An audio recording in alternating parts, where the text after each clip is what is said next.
we picked Caves of Steel, The Caves of Steel, book 1 in the Robot series. Why do I feel like someone knew we would? I know. Can you tell? Well, we just did our sound check. We're good. What did I do? It's fine. Point is, Oh, it's too loud. it just always is tilted down. Look at mine. Why does that happen? We should be okay. Alrighty, folks. Is it still tilted down? No, that's good. 3, 2, 1. At least we're laughing. It's only my favorite book ever. We're having some audio issues. But we're here. We went with The Caves of Steel, book 1 in the Robot series by Isaac Asimov. How you liking it so far? I am thoroughly enjoying this book. Yeah, especially after the horrendous ending to the last book, You brought Foundation and Earth. a good point. And I was thinking about it earlier Oh, that he no. was probably dying. Jesus, I didn't think we're gonna do a breakdown of the plot, not jumping into the fact that I was talking a lot of shit about how Asimov's ghosts can come at me, and maybe we'll try and channel him for Halloween or something. Who knows? I But forgot. we were talking so much shit, and I was even specifically talking shit about him being like into biology, and the whole Gaia thing was so weird and vague. And then I brought up to her today, I was like, I felt a little bad because Asimov had HIV. They think he died from complications from HIV. So And so I was like, and so I found out he got it in the same year, I think, that that the book we like was written, Foundation's Edge. Yeah. That was great. Yeah. That was an amazing book, and Yeah. it made you want to immediately pick up book number 5. Mm-hmm. And then book number 5. But that's written 3 years later, 3 years into HIV, and we were talking mad shit about Asimov, and she felt genuinely sad. I was like, I think, what if he was like just really he literally suffering? might have been like not all there. Yeah, and then I don't know that that's why, but it was a I funny know, moment but in the middle of the day when that hit me. It literally, Random thought. he told me that in the middle of the day, and then like later in the day I'm taking a shower, and I was like, he might have really been fucked up. Yeah. Like, he really might have just been like, I'm just finishing My this bad, because, dog. like, I am a completionist, and at Yeah, this I point know. I'm finishing this. For but- you ungrateful bastard, 30 years later, 40 years later. Which, by the way, there's like mention. So, this book, Caves Mm-hmm. of Steel, amazing. And it's funny because he actually mentions in the foreword of this book, because he wrote the foreword of this book. Yeah. And he actually mentions that, I think I thought I had it highlighted. Yeah, but I don't just know. rolled to it. But like, they wanted him to make this a trilogy, just like his Foundation trilogy, and that a bunch of people kept asking him to like that's write true. Foundation. So this is written in like, 53. Yeah. 1953. I forgot. I always assumed it was earlier because it's chronologically early. I read it first, and then, it's chronologically earlier. I didn't realize it was written like a decade after the Foundation either was... He started Foundation serially in 1942. I don't remember when he actually finished it, but yeah. And that's what I was trying to remember last time we talked. It's the Del Rey. Del Rey's the people that made him so popular, that actually put capital behind publishing the Asimov books and putting them into trilogies and putting them into... Del Rey or Doubleday? Doubleday, yeah, right? You got Del Rey here. No, Del Rey was someone else. Oh, Del yeah, Rey, sorry, yeah, it's Doubleday. Sorry, my Del brain Rey was just a conflating the one two. of the. Mm-hmm. He used to write. He was a writer that he really liked Yeah, the work of. here it is. This the And it Gnome was Press. just That's cute. what I was trying to remember too. Gnome Press is where he was, but it didn't have all the capital to kind of spread the good word of Asimov's stuff here. But yeah, and this is one of my favorite. I don't know. You don't have to compare it, but I had to highlight, by the way, for something that he wrote. It was like a short story. He was like, the job took me 2 weeks, for in those days it took me quite a while to write a story. I'm like, hilarious. That'll make you feel bad. Oh my god. You mentioned that he wrote a whole something on vacation. well, okay, because this is a trilogy, Mm-hmm. but the third book, he was going to write it. Yeah, Yeah, because while he was on vacation, and he started it, and he ended up trashing that entire novel. Yeah. He hated it, and then like I forget how many a ridiculous amount of years later. Yeah. It says here March 1983 is when Robots of Dawn. Yeah. He changed the title and everything. Yeah. It had a different title. It had a different everything. Yeah, because the next book it had like a ton of romance. It had all this stuff, Really? and he was like, "It's dead." Yeah, because it's the Cave of Steel, Naked Sun, and the Robots of Dawn. So I did read those. I read that. Okay, so I read all three, but this is a long time ago, so it's cool rereading it now. We are in what, chapter 7-ish, right?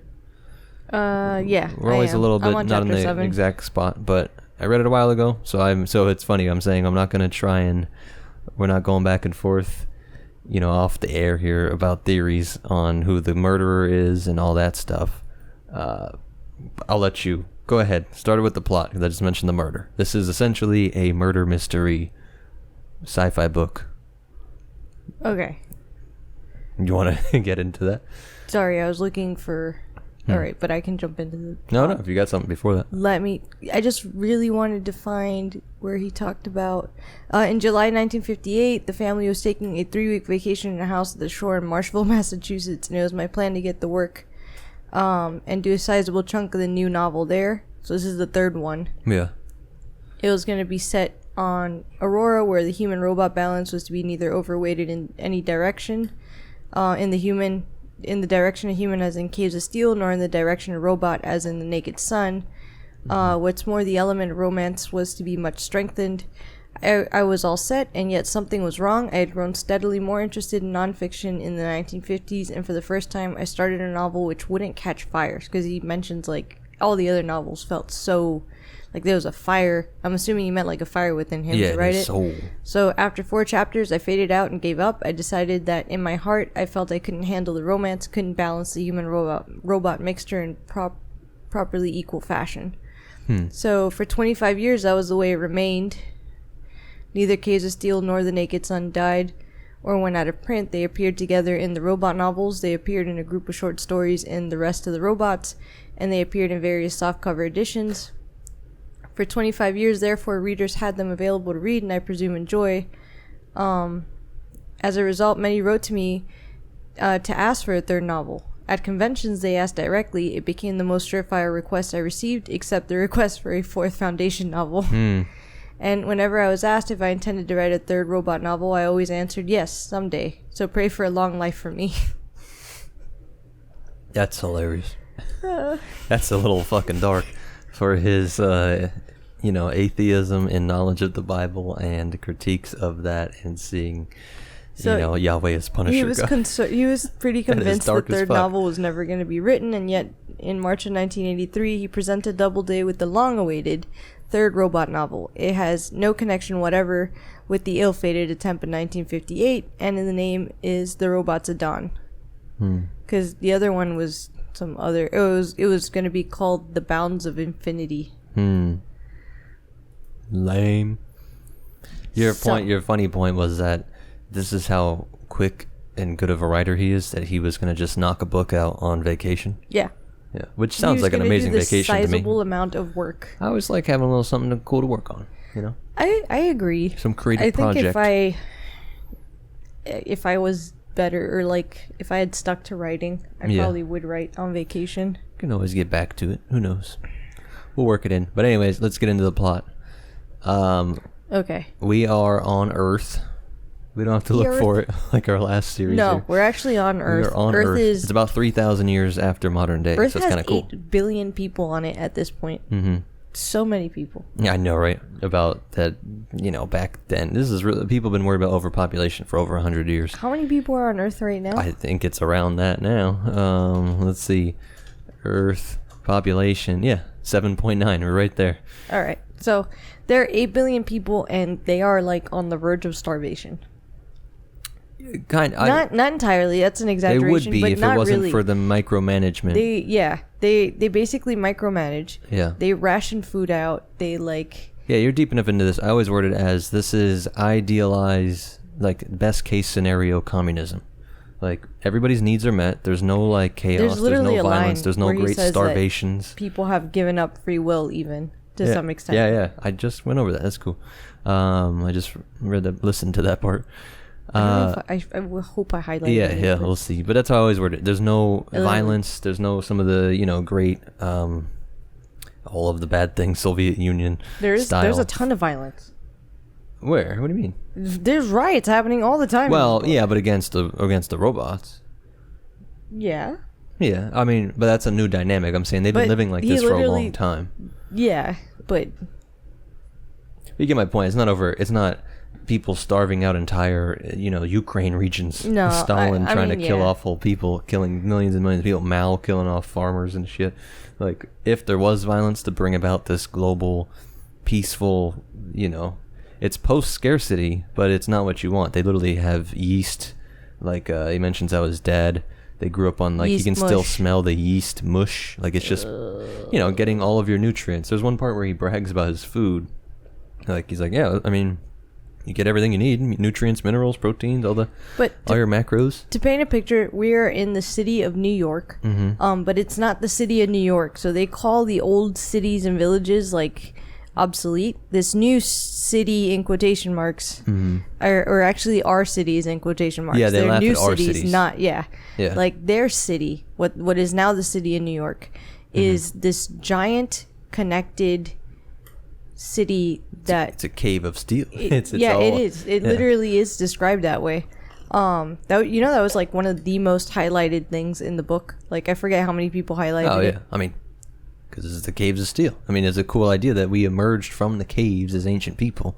Like, but now in the future, we're actually regressing. We're going back into the caves for safety, but really from ourselves, from our technological ability, from, you got to assume there was some big wars that brought about this, this communist, not even utopia, but okay-topia. Like, peace and plenty. Not even plenty. I shouldn't say plenty. Micromanaged, it's not, you don't ever have any needs not met. All your needs are met, but not any of your wants.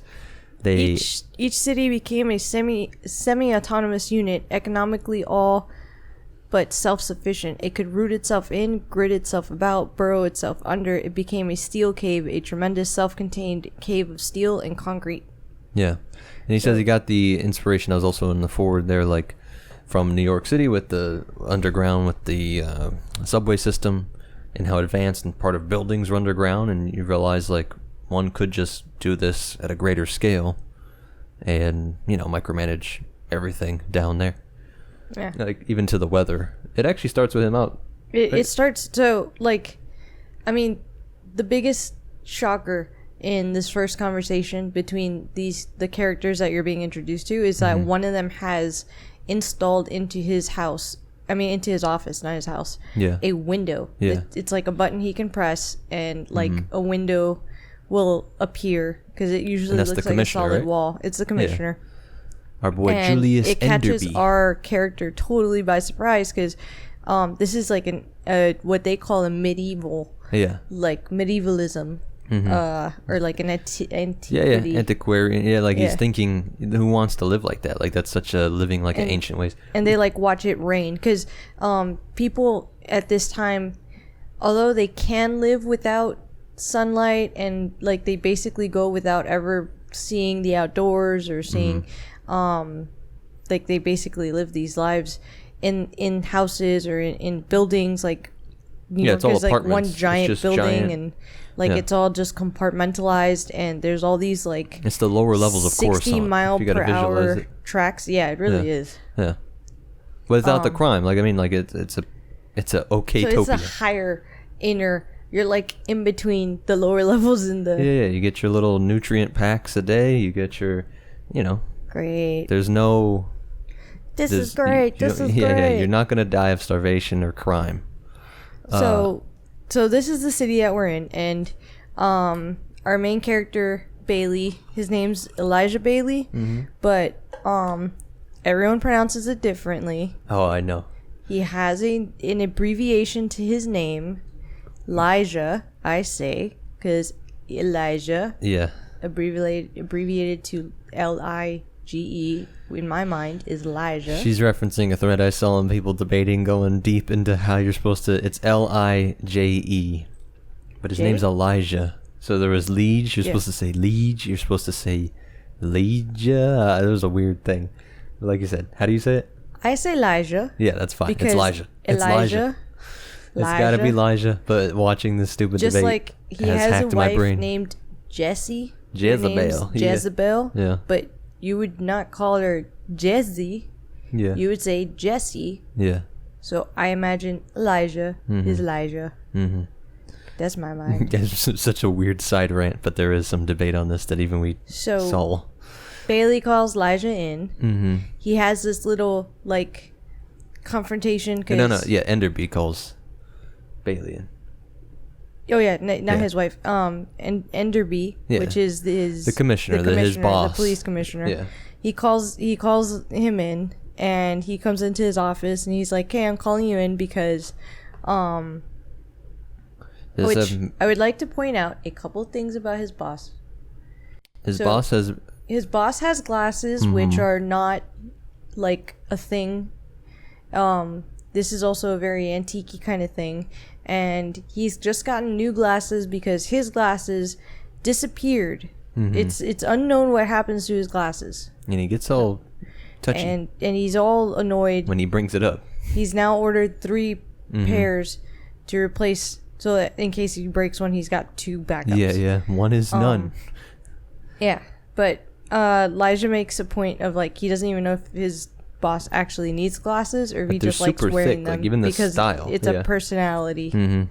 It makes them different. Yeah. He's literally got hipster glasses for the time. Basically, being a medievalist, I like the older, simpler ways, man. And he's like, you should have like the thinner contact glasses things. What are you doing? They're literally like thick and like, so he calls him in.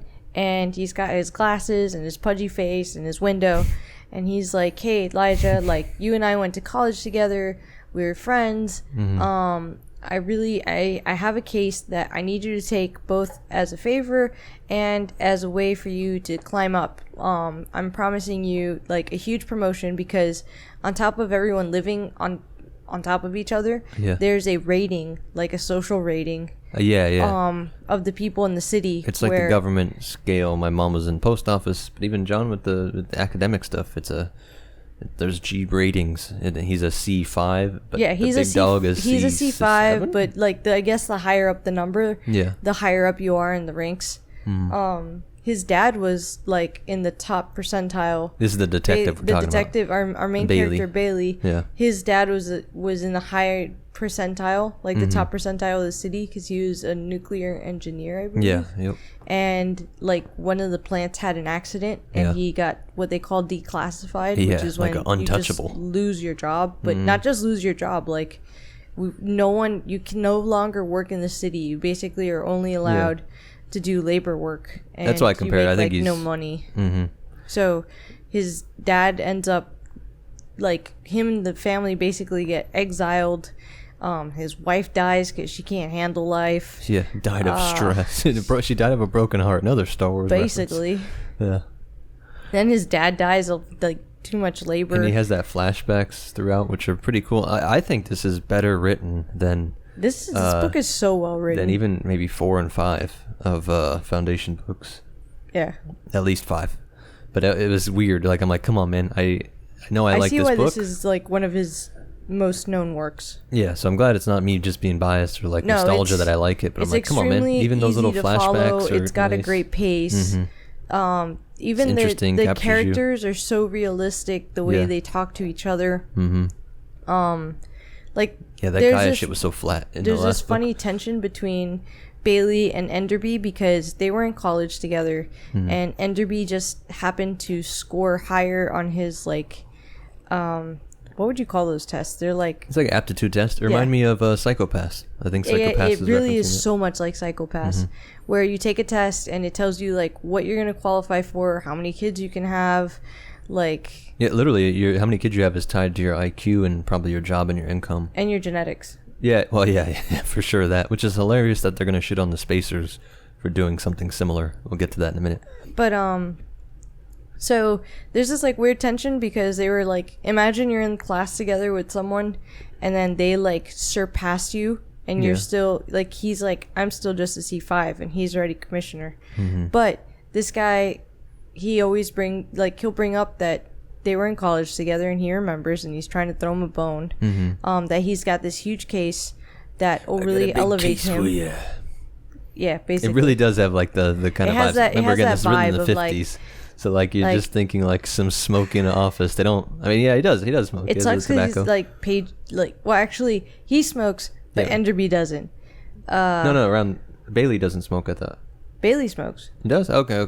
Yeah, but Enderby doesn't smoke. The tobacco's rationed. Okay, I remember that and backwards. He's like trying to to ration out. He's like, if I have 2 pipefuls a day, I can make it to my next quota. Yeah. But.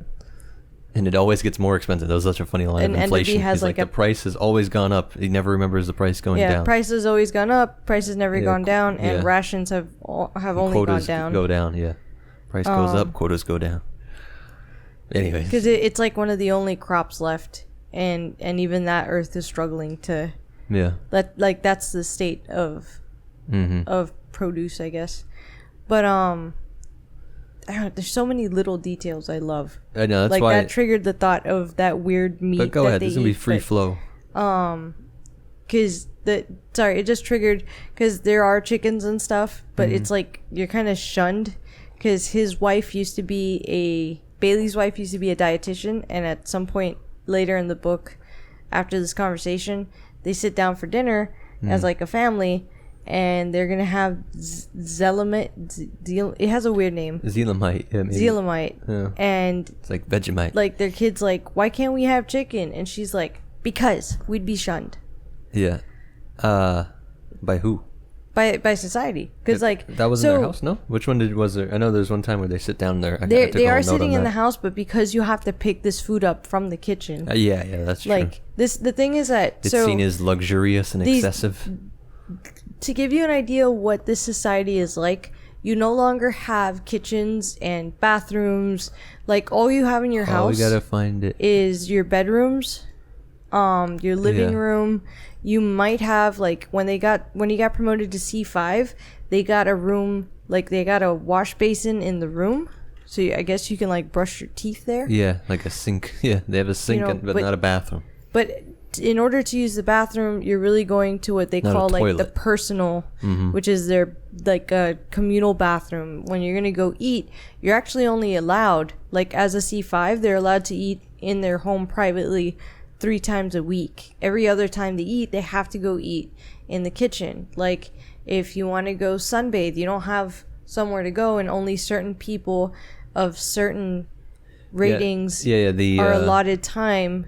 I took a note on that too. Yeah, it's the execs, only the very top go in this. It's like a quartz glass solarium, and they still aren't even exposed to the natural air. They're not getting fresh air. Yeah, they only get light. They are getting real, sun powered light, natural light. So they go out there and sunbathe. But that's only the cream of the crop of society. And everybody else has to book their, basically UV red sauna room. Even things like at some point him and his wife got in a fight.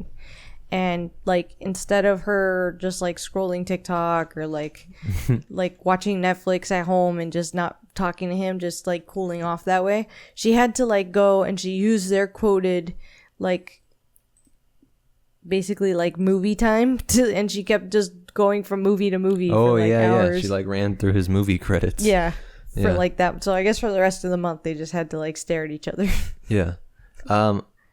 Let me read this part. I guess it's a little bit of jump, but I think you'll like it. You put a little note here.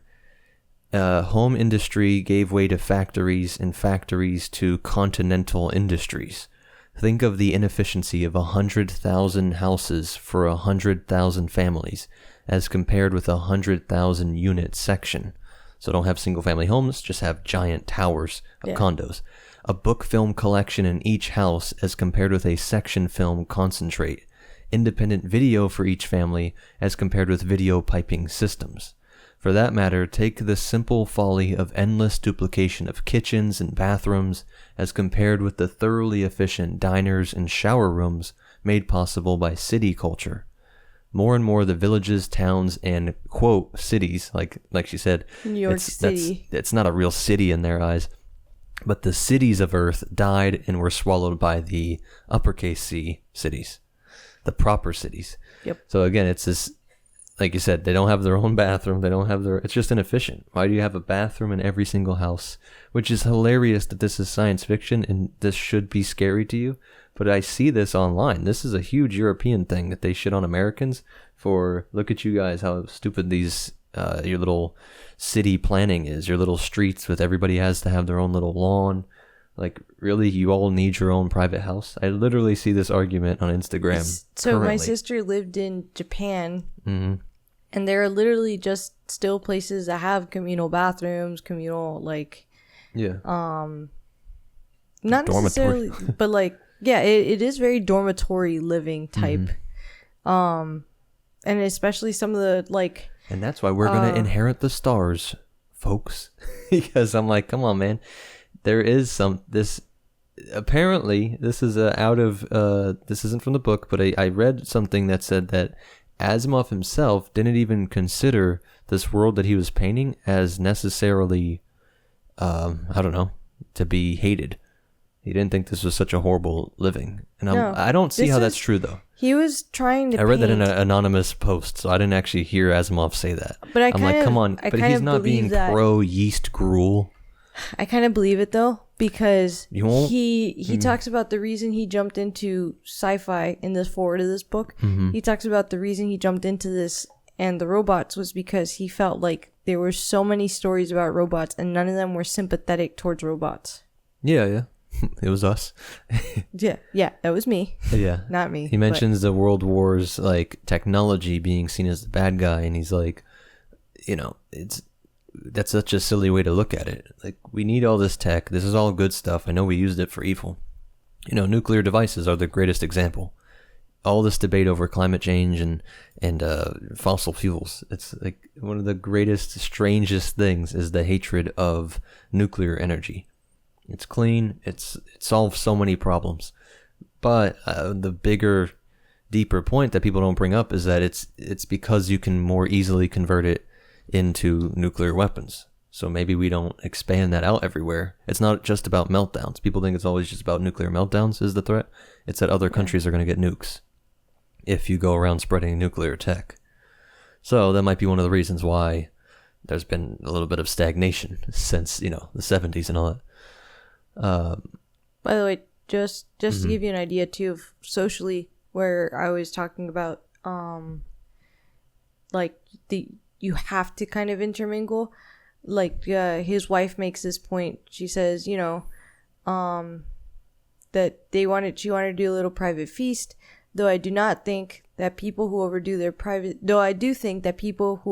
privacy privileges are just a bit antisocial, because it's like it really is shunned or looked down upon for you to be a hermit or for you to be like but and their definition of hermit is us living in our own house and thinking it's weird to share the bathroom with our 20 neighbors.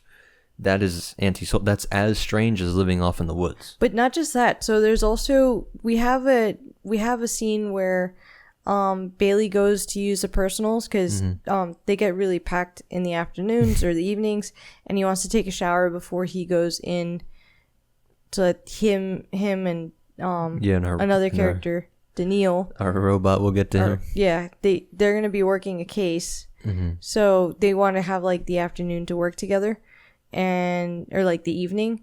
So he tells Daneel, look, I just want to shower now so that we can just have the rest of the night to just do whatever we're going to do. Great. So when he's going to go into the shower, or like when they're outside, some guy goes in and purposely doesn't hold the door for him. And he's like, thank God he didn't do that. That would be totally disrespectful because men should totally disregard, like in this culture, the men, especially when around the personal stuff. Yeah, around using the, like the urinal bathrooms, or the bathroom. You should disregard each other. But in total opposite... They're looking at each other's Twinkies in space? No. The women. Oh, the women. Yeah. The women purposely, like, the personal, you have to talk to each other and gossip. And, like, it's... So where culturally the men aren't supposed to be talking to each other, the women are supposed to be like gossiping and talking and connecting. And then the same thing for like the kitchen. Like there's a part where her son's like, I just want to go eat in the kitchen. I don't want to eat where you're making. And she's like, you can't do that. You can't go eat. Like they're gonna think things if you're in the kitchen by yourself. Yeah, the like, communal kitchen. Yeah. So like, why is the son? Why isn't the whole family at the kitchen? This sense of like everyone's always watching each other and they're always talking. To the point where they're lying in bed. We're gonna get ahead, but this is, I think, important for the building the world out world building here. That they're laying in bed and wondering if people can hear them, like talking about stuff. The robot wonders that. The spacer wonders that. But they go like, no, that is a taboo. Like you wouldn't ever listen in on your neighbors, even if you could. And anybody that lived in an apartment ever had roommates, like, yeah, I guess you could, like, just put your ear up to the wall and try and be like Snoopy, but you just don't do that, or you hope your neighbors aren't doing that. Really not, like, it's so... So like you said, they're always watching each other, but they do have these weird areas of privacy, like... I mean, supposedly it's insulated. It's insulated well enough that it wouldn't be able to anyway. Yeah. But like you said, that's a weird kind of communal where they're just on top of each other, and they're, to be fair to them, what they think is weird, some of we think it's kind of weird. People, if you lived out in the woods in a cabin or something. I found the line, Baley would have been seriously offended by strong custom. Men disregarded one another's presence entirely within or just outside the personals. Baley remembered one of the more interesting marital confidences to have been Jesse's telling him that the situation was quite different at women's personals. She was always saying, I met Josephine Greenlee at personal, and she said ... Yeah, it's like a social hangout. Yeah. So just to give you an idea of how Earth culture has changed with everybody living on top of each other. Getting back to the plot. Back to our plot. So now you understand how this world works and how it's set up. Yeah, and why, like, it matters. So there's social ranking. There's, like, everyone kind of knows each other's social ranking. Yeah. Being it's higher your up only gives way you to get these little privileges. creature comforts that we like. Yeah. Like, you get to sit on a different part of the train. He got to, tram. As a C5, he gets a seat, like, on the upper level of the train or the, like, upper level. The subway, basically. Yeah. And like he gets more allotted time to this and that, and you can work all your way up to bathing in natural light through glass for if longer than other people. Enough, by the way, it's I not know like, it's true. It's not even infinite. Yeah. So, basically, he's talking to his friend. He's talking to the commissioner. It's the commissioner. Yeah. Detective Baley with Commissioner Elderby. Yeah. So the commissioner tells him that he needs him on this case because there's been a murder. There's been a murder. But what happened to him? So that's my favorite line here. So the murder. He died of a missing chest. Someone used a blaster on him. Wait, did I highlight that? Yeah. I was glad you highlighted that. That was my favorite. Yeah, it says 3 days ago a spacer died.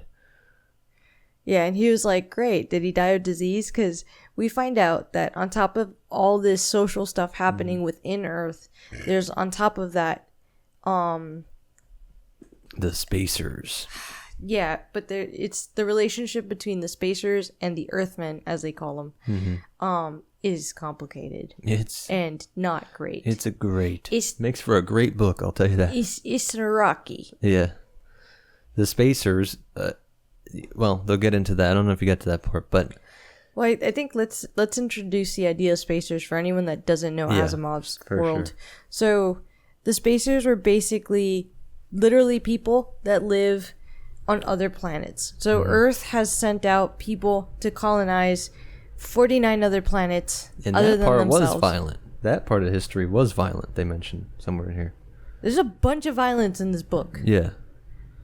The fact that you said there was no violence, there's literally all anti-robot violence. All I care about is human on human violence. You say that, but peace and love. But he literally, I highlighted a line I thought where it's based on a guy getting murdered. It's based on murder, and there's literally and a line. Man, this is communist utopia, dog. There's literally a line that I don't remember I don't think I highlighted it, but he was like, it's only a matter of time before this becomes like blood and smashing and mayhem. And like a lot of times when these people are rioting, they tear apart robots, and then the next thing they do is tear apart whatever the hell they can get their hands on. They're just having a little fun. Boys will be boys, and women too, as you'll see when we get to that part. It's everybody. All right.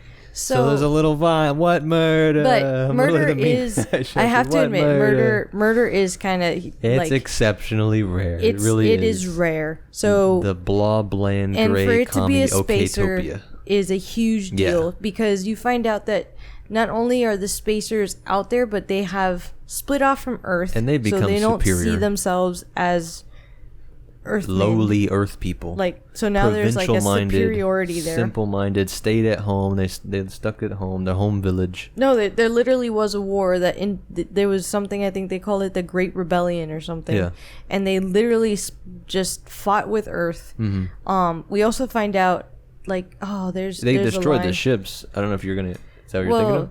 So there's literally a line because at some point, the spacers come and they create what they call Space Town, which is just their own little piece of like spacer territory on Earth.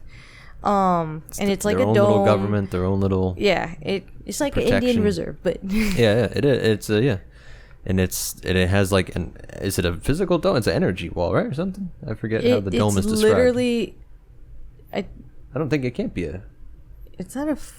I remember for some reason that there was like some sort of wall. We can see if we find it. But the point is, they got their own little plot of land that is, parallel. It's there's this here. It can just be made out of a gap between the Brunswick sectors. Low domes spread out. It's the difference between us and the spacers. We reach high and crowd close. For them, each family has a dome for itself. One family, one house, and land in between each dome. Have you ever... And then they even ask, you never actually met a spacer, right?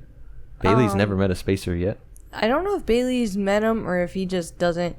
Enderby has. Oh, no, he says a few times ago. But yeah. He not often. Because Earthmen and spacers really don't intermingle. Spacers are terrified of Earthmen's disease, and they find them to be disgusting. Yeah, that's... Sorry, right here. You never actually met one, but he's talked to them. I spoke to one right here on your intercom, Bailey said. Yeah, because they really don't intermingle. Mm-hmm. And Bailey was actually part of this like movement. Like he actually joined a riot one time when the spacers, what they started doing was that they put up a force field and they started having people do medical checks before they come into spacer territory, and everybody got offended. And the disease-riddled Earthmen. That's what did you find that? Yeah, that's right. Page 5.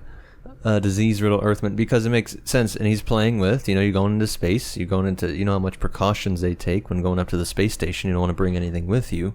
And even like on the moon landings. They're also so much more advanced. Like, so especially because we read the Foundation series. Yeah, and Solarian. And we get to meet Solarians later on. And places like Gaia, where they have just... either technologically or biologically enhanced selective breeding and actual genetic engineering, and they limit their communication. Like there is a line somewhere that I highlighted here where even in this book the spacers are already limiting, like they don't really let you go from Earth to space to one of the spacer planets as like an immigrant. They don't really allow immigration. There's like control on who can like come visit or not. So they control their populations already as it is. They're already starting to do that kind of stuff. So the chances of them spreading disease in such controlled environments is like low. Whereas Earth, they're like, we got 8 billion people. We're all living on top of each other. We all evolved on top of each other. Everything from the microbes to us and everything in between. Whereas when you're starting a new colony world, you get to pick. You get to have what they call designer babies. Is like, off in the future, near future, it's like they got designer whole environments. Every single plant, every single little thing you want to bring to a world can be curated. And like you said, your genetics from then on out. Whether it's the government telling you who to breed with. Because a cool theme here is I think the way he's writing this, clearly, it's the commissioner here complaining like that the spacers live like how we live, the idealized like American style. Everybody has a single family home, nice yard, and all that. He goes, yeah, but of course they can. They're on their own little. They got whole planets to spread out over. There's 50 spacer worlds at this time, and they've just been running with technology. Yeah, but don't think that it is all laissez-faire. No, just no rules. Like the government still is like involved in everything from your breeding. Yeah. So we don't see how that actually plays out yet.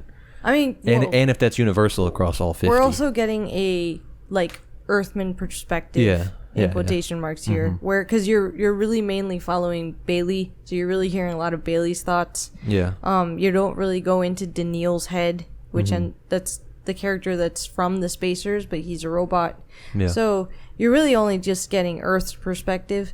But as far as Earth's perspective, they were mad. They tried to make them leave because they were unhappy that they considered them. They considered the natives of Earth as disgustingly diseased. So the Spacers didn't leave. And I have this quote where Earth's outmoded fleet had long since learned that it was suicide to venture near any outer world ship. Earth planes that had ventured over Spacetown area in the very early days of its establishment had simply disappeared. At the most, a shredded wingtip might tumble down to Earth. So... That's our dog making his episode appearance. You got to get one in at least. At least one. I hope. Yeah, if you caught all that, it basically they evaporate ships. So whatever they're shooting these things down with, they're so powerful. Maybe it leaves a wing sometimes. And literally, their barrier. They said the Spacers sat behind their barrier, which itself was a product of their own advanced science, and that no method existed on Earth of breaking. Yeah. So like. So Earth is only existing at the whim, at the Spacers not just completely taking it over. Yeah. They have the technology to... I mean, so we'll get into that later, but the Spacers do feel like Earth is necessary. They don't want to just wipe it. Yeah.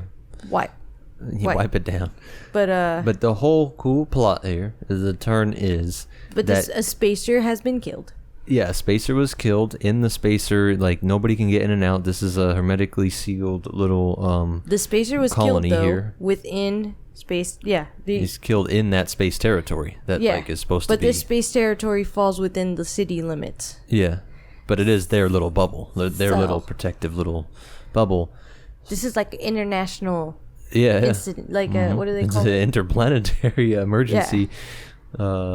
So it's an international incident, nobody wants to deal with it because the Spacers want answers, and basically they have come to the agreement that someone should investigate the murder to find the person that did it, and a Spacer agent should be matched up with them. Yes, they gotta have a Spacer detective on the case too. They're not gonna just trust the that way stinky, smelly. Everything is transparent, Earthlings. and everybody feels like everyone's playing fair, and everybody wins when we have closure and we found the murder. So it would be so annoying to work with these Spacers. snooty, superior thinking Spacers to begin with, but the extra twist is that the Spacer is a robot. Yes. So we have Baley. He's basically told he's going to be working with the Spacer, and he has in his mind it's going to be... Well, he's told it's a robot, but he's thinking it's going to be because one they of have the a robot robots in they the have. office. Yeah. Yeah, they have so those all the first robots paragraphs. are abbreviated R at the beginning. So they have a R Sammy, which replaced this like young chap that everyone liked. Yeah, he's just like an office aide, bring people coffee, sort paperwork, I guess. Yeah, and he's so primitive that we have this scene where he goes up to Baley and he's like, the commissioner would like to see you. And he just stands there, and Bailey's like, go away. Like, why are you just standing here? I got it. Go. So he tells the commissioner, like, why did you send Sammy to come get me? And the commissioner's like, because I have him and I need him to do things. Yeah. He's like, yeah, but he just stands there after he tells me to come see you. And he's like, well, that's because I forgot to tell him to give you the message and then continue his job after. So he's so primitive that you have to give him like code, like you have to set him up with the next, like if this then that. It definitely doesn't have general intelligence. Yeah, like if you give Baley the message, then continue working. Yeah. If you cannot find Baley at his desk, continue to look for Baley. Like, you see what I'm saying? So, and he wasn't explicitly dismissed. Yeah. Yeah. So, which by the way, in my like as a total aside, I was like, so what did he do afterward? Because he had he's so primitive that he has to be told to go back to work. Yeah. And all Baley did was tell him to go away. So for all we know, Sammy walked out the door. He didn't stop walking. He's just like walking. Yeah. Like, all right, bye, Sammy. Yeah. Sammy's gone. You were definitely worth replacing that chap for. And he's walking into the ocean somewhere. But like, he's just standing in a corner. Like, what is he doing? Yeah. Yeah, he's away. Like, someone was like, Sammy, go back to work. Mm-hmm. So our guy gets hit with a robot partner on a world, like I said, there isn't a lot of violence. If there is violence and riots, it's only at people being angry at robots. The robots are taking people's jobs. The robots are just weird. They're freaky. Some people are just, morally against it. Some people, and they all look economic like robots. Reasons against it. They all either like look like they're just mechanical labor robots, or even the ones that are like being put into like integrate with society. They still don't look like people. Yeah. They if anything, they look even creepier. I picture like a mannequin that moves. Yeah, the uncanny valley. Like, it's actually worse that they do give it a plastic face, like a very obvious, like, but not their realistic. Lips like don't move. Yeah, that's true. When it talks, its lips stay open, so they're little mouth breather robots. I almost would prefer just give me a Star Wars droid with the box that lights up, and that's it. Yeah. Don't do this shit where they look like me. It's so creepy. Yeah. Weird side note. We'll get back in the plot. Don't worry. Do they have fake hair? Yeah. No, I don't think so. It's iRobot. How not? This picture, they did a good job on iRobot. In iRobot, their lips move. Yeah, they move better, but that's probably for the movie thing. But just picture that body. Like, it's humanoid, but it's not human. Weird note that the White House is still the, center of power, I guess. Yeah. For the whole world, or I don't know the scale. Because they get into a whole thing about how it would be political suicide for the White House to agree to pay that, like, if there's indemnity charges or what's going to happen, what's going to be the result of this murder, who's going to get paid. And another kind of suicide to not pay. You don't have to draw me a picture, said Baley. He had been a small boy when the gleaming cruisers from outer space last sent down their soldiers into Washington, New York, and Moscow to collect what they claimed was theirs, which is probably a brain drain. They probably had already found intelligent people, or the cream of the crop of human society was probably recruited to go help space efforts. It's cryptic what they came to get, but they got whatever it was. Yeah. So anyways, our detective has been paired up with a robo-detective spacer to go solve this murder of a spacer inside of spacer territory. So, he goes all the way there to spacer territory. He makes it to basically the entrance, and he's like, hey, I'm looking for my partner. And he's like, thinking he's talking to a spacer, like a person. And he's like, oh, that's great. And he's like, can you announce that I'm here so that he can come? And he's like, no need. I've been waiting for you. And he's like, what the fuck? Yeah. He's like, and he's literally like, but that's a robot. I sense that you are disturbed. Yeah. And he's like, yeah, because you don't look like a robot. And he's like, we thought that I shouldn't. Like, so we find out he's an experimental robot, and he's like this new. He's the first of his kind, right? Like the first. He is the first. And the person that's been killed, very iRobot-like, is basically the guy that made him, right? I don't. Yeah, the guy that's killed was a activist. Let's find his name here. He is. Where is? He was pushing to move robots to merge. Well, he's one of the people that wants Earth to be strengthened. And I think I found it's Raj Namun Sartan. Oh, Mr. I hate Sartan. This guy's name. Yeah. Yeah. Mr. Sartan, a space ambassador. Because Daneel tells him, it is our common belief that a healthy and modernized Earth would be of great benefit to the whole galaxy. At least, it is the common belief amongst our people at Spacetown, which is that piece of land on Earth. That's got spacers, but on Earth. Yeah. I must admit that there are strong elements opposed to them on the outer worlds. What? Disagreements among the spacers? Yeah. Certainly, there are some who think that a modernized Earth will be a dangerous and Imperialistic? I swear I can read. Yeah. Yes, imperialistic Earth. Yeah. This is particularly true among the populations of those older worlds which are closer to Earth and have greater reason to remember the first few centuries of interstellar travel when their worlds were controlled politically and economically by Earth. Mm-hmm. In any case, continuing failure on Earth has strengthened the nationalist parties on the outer worlds. They say that it is obvious that Earthmen are different from spacers and cannot be fitted into the same traditions. They say that if we imposed robots on Earth by superior force, we would be losing destruction on the galaxy. Yeah. So Dr. Sarton said it was ignorant speaking, and that he could not dismiss the Earthmen with a proverb or a bromide. He said that spacers who were trying to remake Earth must abandon the isolation of Spacetown and mingle with Earthmen. They must live as they, think as they, be as they. Yeah. They need to bridge this gap between the spacer culture and the Earth culture. And so, he's the ambassador. The guy that was killed was the ambassador for this project, and he's killed. But Spacetown itself is like an ambassador for spacers. Yeah.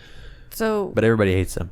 And spacers also. So Baley's like, but how would he have been able to do this? Because you spacers literally can't handle the crowds, the disease. So he said, he said he kind of worked himself into a corner, and Daneel said, no, on the contrary, that's what I exist for. He insisted on the necessity of growing to know the Earthman and his way of life intimately. He seems to have worked himself into a corner. Not quite. The objections to entering the city hold for human spacers. Robot spacers are another thing entirely. Yeah. And Baley thought, I keep forgetting, damn it. Yeah, and then later you get a confirmation of what you're saying. I was the first of his robots, and so far the only one. Unfortunately, my education is not yet complete. I have been hurried into my role prematurely as a result of the murder. Yeah. That's our Daneel. Yep. Our robo-detective. Our robo-detective basically was built to just collect data. Like, he was going to be... Which I just loved how that could backfire. Like, so the humans finally go, these spacers aren't all so bad. You know what I mean? I invited a spacer into my home. I have a spacer friend. You guys are nuts. You guys are bigoted. And then he slips and falls and reveals his robo face.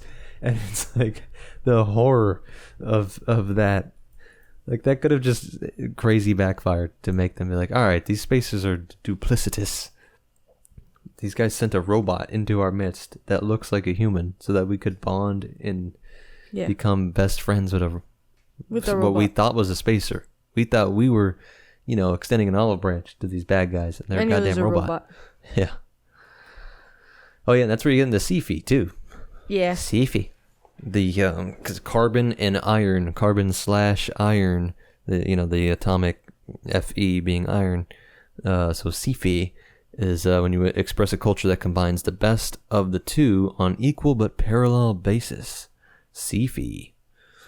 So something I find interesting was that this guy was found murdered just before the commissioner of police was going to see him. Yeah. The commissioner was in Spacetown when it happened. Yeah. Which is like a big scandal, like looks embarrassing. How unsafe is this place? You find out your commissioner was cooperated with Dr. Sarton in the past or has cooperated with Dr. Sarton in the past, and he was the Earthman with whom Dr. Sarton planned to make initial arrangements concerning the infiltration of your city by robots, such as myself. Yeah. So... It was on that same morning that the murder... he wakes up, he was killed overnight. Everybody wakes up to the dead body in the morning. And so then they start to think, it's got to be some sort of terrorist organization on Earth, because there's been so many riots all over the globe against robots. There's been a few things happening, because so Daneel and Baley are basically like, could this be a fanatic? Could it have just been like a coincidence? And Daneel says, I don't think so, because there's been so much pushback and rioting lately about, like, against robots, there was a couple incidents that I forgot. I probably should have highlighted and didn't. But basically, there's been like multiple things happening lately, and then all of a sudden this guy dies. So it seems way too calculated, and the timing of it was way too specific. Like, there's already this anti-robot, anti-spacer sentiment. The medievalists specifically are kind of like being looked at because they're the people that really just want to keep things the way they were. If anything, they want to go backward. They feel like we're losing something in continuing on this course, because we even have, so his commissioners kind of like Baley refers to him as a medievalist. Yeah. And with his whole like window thing, yeah, he's literally like, did you know that we used to like live with nature? Which I highlighted this. Yeah, please find that, because that is one of my favorite dynamics in this book.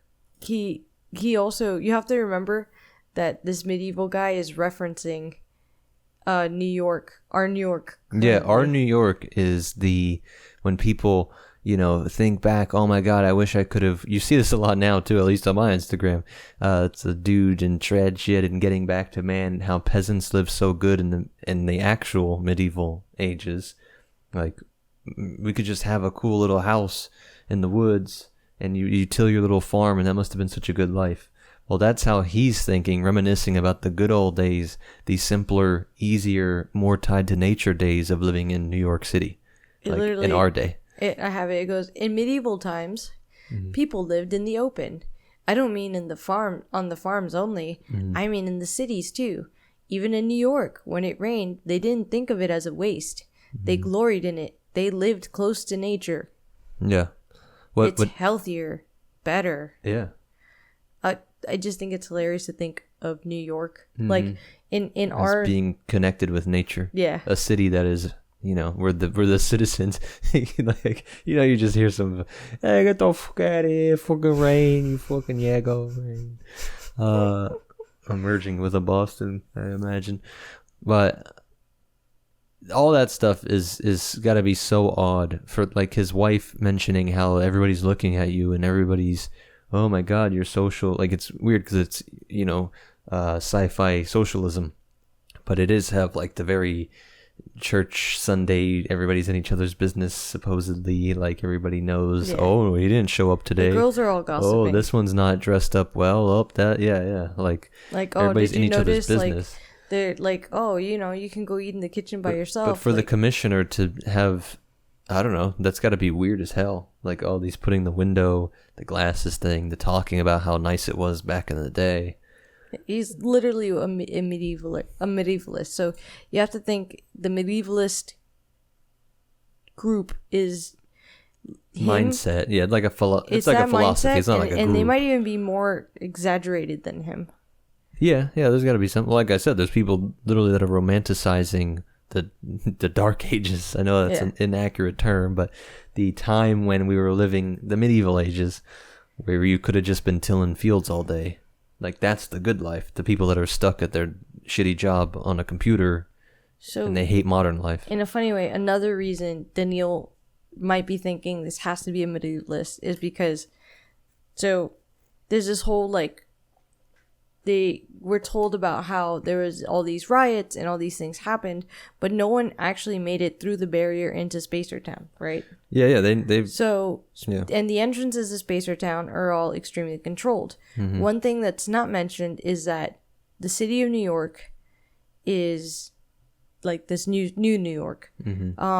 It's like basically the concrete jungle that's enclosed, right?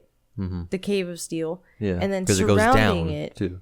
Yeah. But surrounding it is just all open, like woods, nature, farmland. Like, in a weird way, it's probably more woodland than today. Yeah. At least the way it makes it sound. It could be a scale issue, but it's the wild. It's basically, no matter how big New York. I'm putting in quotation marks the wild. Like, for all intensive, like, no one would ever think, like, no normal citizen of this city would think to go into having the a window, quotation marks wild. Like, a window's crazy. Imagine walking outside into a forest. Yeah, Like, because when the rain conversation was triggered from Bailey saying like this is one of the watching rain just fall randomly across the terrain is one of the weirder like man our civilization got to get its shit together. We're wasting rain. even in these outskirts, like there's very few people, and they just put robots to do labor and farm and whatever has to be done out there. Like it is the outdoors. Yeah, and nobody goes out there. Yeah. So Daneel and the Spacers are under the impression and belief. And that wilderness is what separates the Spacer town from... Yeah, it's basically like New York, wilderness, Spacer town. Because they open up. So picture you got two cities, caves that go down, like two openings, Coruscant of your visual, just big holes in the ground. And they're separated by this sea of green. And then so then obviously they're connected by tubes underground. Yeah. And so there's 512, I think. There's 500. No, there's just like exits. There's 512 exits, not necessarily tubes that go directly. Yeah, that's what I mean. Yeah, but it's just 512. But exits 502, up to the surface. Sorry, 502 to the just surface. Just exits into wilderness. Yeah. Like. Okay. I'm not gonna say I don't know what direct, but I thought it was connected to New York. No, they're just so like the way I pictured it is not just down. Like I actually pictured there's a concrete dome of some sort. Yeah. And so it's not only that down. Dome has 502 exits out into because people used to be able to come in and out from all over the place. I'm gonna find. Right now, I'm trying to find the actual with the. Where the thing is, so because it's not just a hole in the ground. There's obviously buildings up and around it, but instead of building up, this is something they mention on the capital of the Empire and the Empire series. Like, it's not that you get hundreds of stories of skyscrapers. It's that they keep building down too to make a big old interconnected underground network. One by one, various exit points from the city were investigated. Do you know how many there are, Elijah? Elijah says 20, and he goes 502. Originally, there were many more. 502 are all that remain functional. Your city represents a slow growth, Elijah. It was once open to the sky, and people crossed from city to country freely. Well, when it was first enclosed, there were many exits left. 502 still remain. The rest are built over or blocked up. We are not counting, of course, the entrance points for air freight. And I guess that's why I pictured it up, like it's going... No, that's why I was saying it. I really think it's just like the dome, ground level. There's 502 that go out to, like, just different streets, basically. Like if you visualize, it's just like entrances. Like if you were a dome, and it's not even like it's just described as an entrance because then it says he asked, "Well, what are the exit points?" It was hopeless.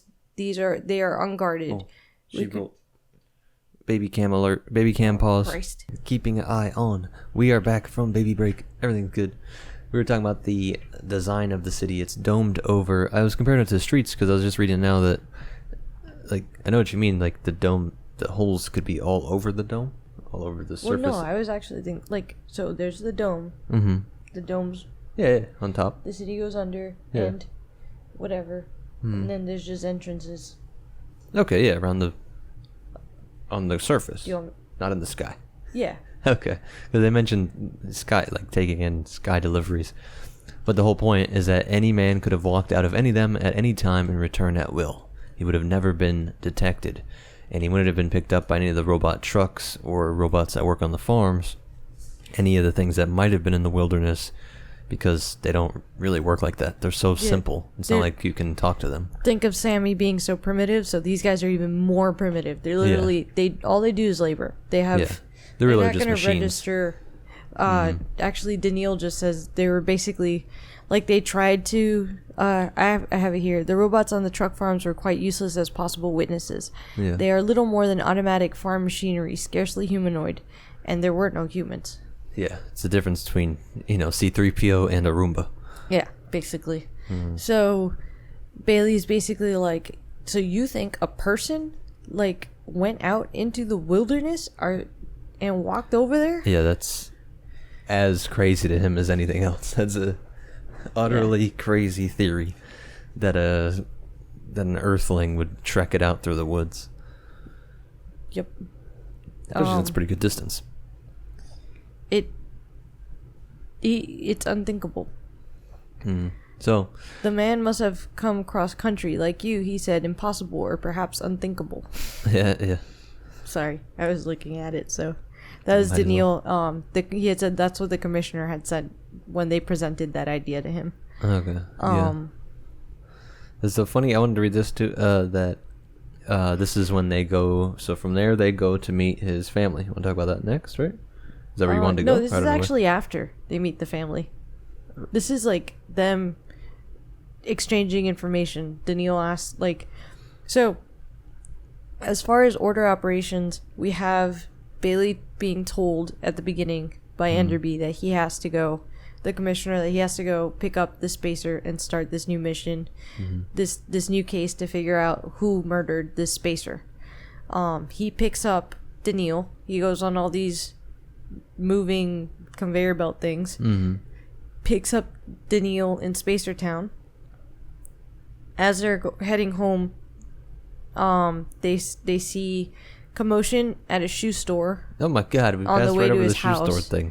It turns out that, so it's just, I really feel like the whole point of the shoe store thing is just to paint a picture of how on edge everyone is with this whole robot thing, because robots are slowly being put into place on Earth to like take over people's jobs. Yeah. But they're not robots like Daneel. They're robots like the robots from iRobot or something. Yeah, because these are the shoe store robots. Like you said, they're so specialized. Like their whole brain is just dedicated to remembering they're shoes. Just clerks. All they navigating the shoe store and. They know how to. But the owner refers to them as men, because I don't know if you have it highlighted here. My men. I don't know if I did, but.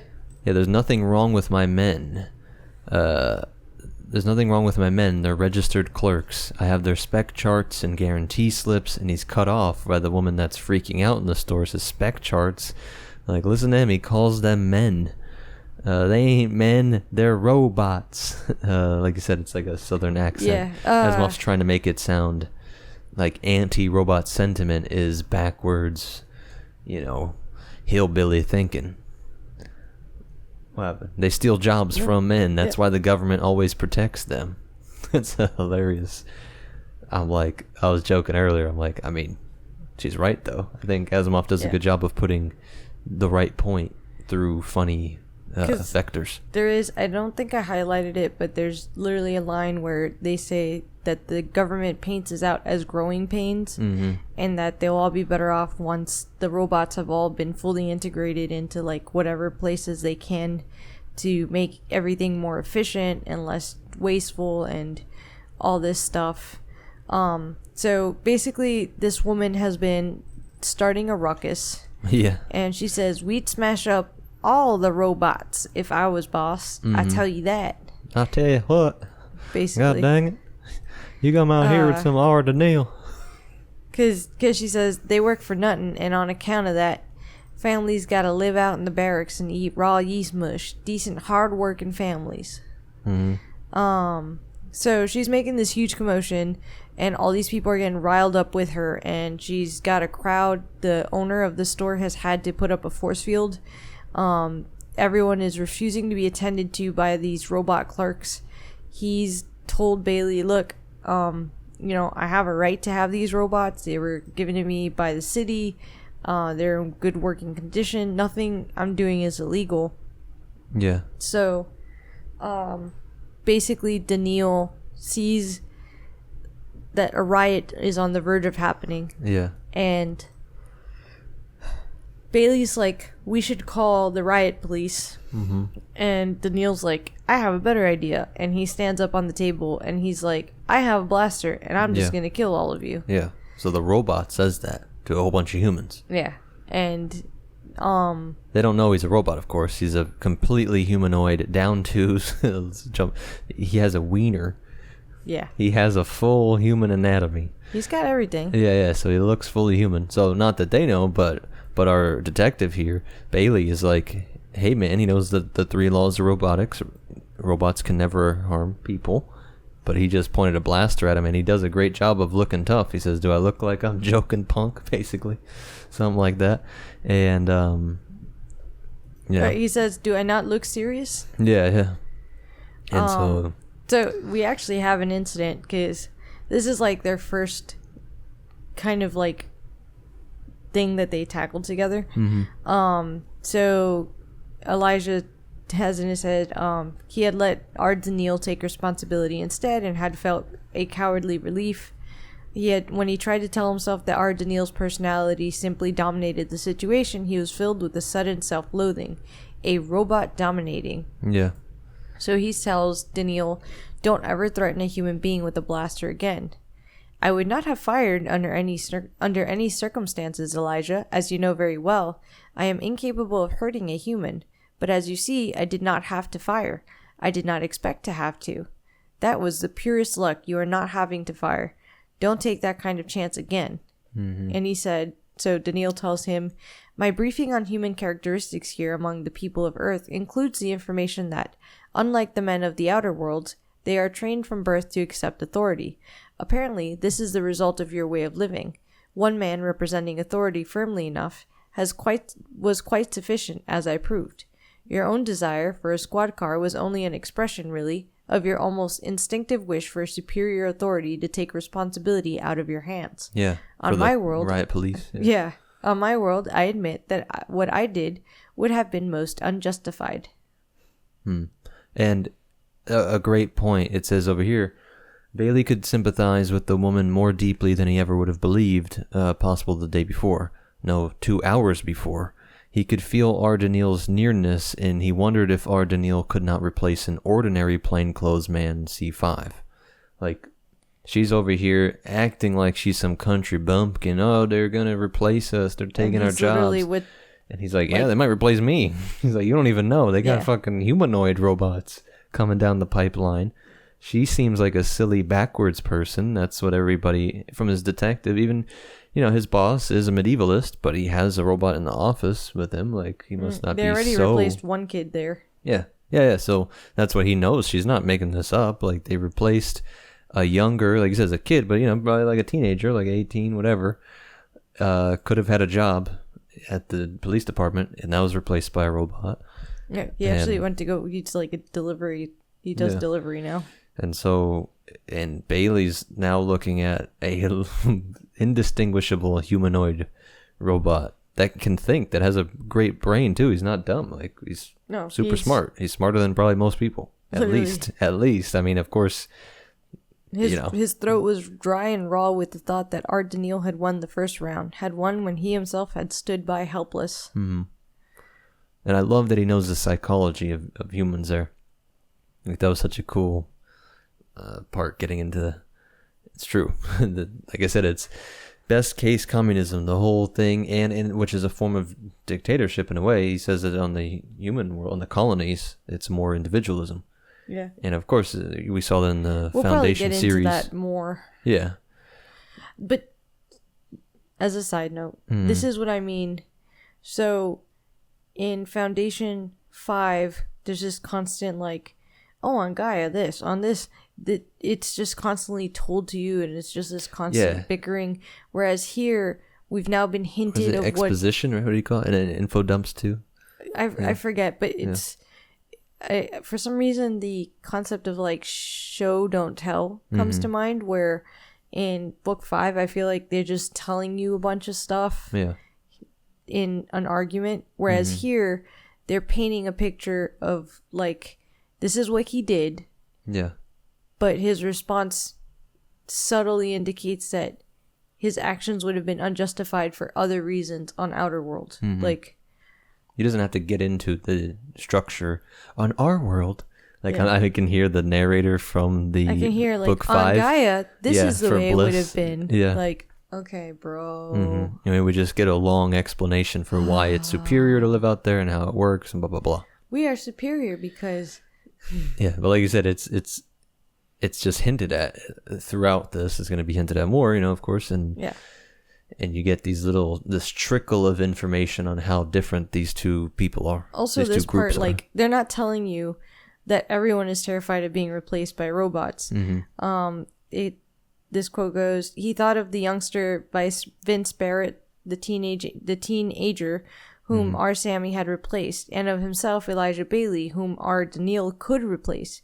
Jehoshaphat, my favorite word of the entire book. Jumping Jehoshaphat. At least his father had been thrown out because of an accident that had done damage, that had killed people.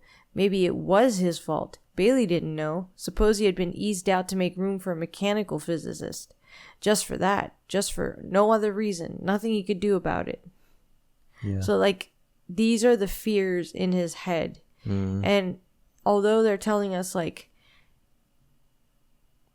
I don't know how to explain it, but it paints a much bigger picture of, like, how scary this is for these people, and kind of like this.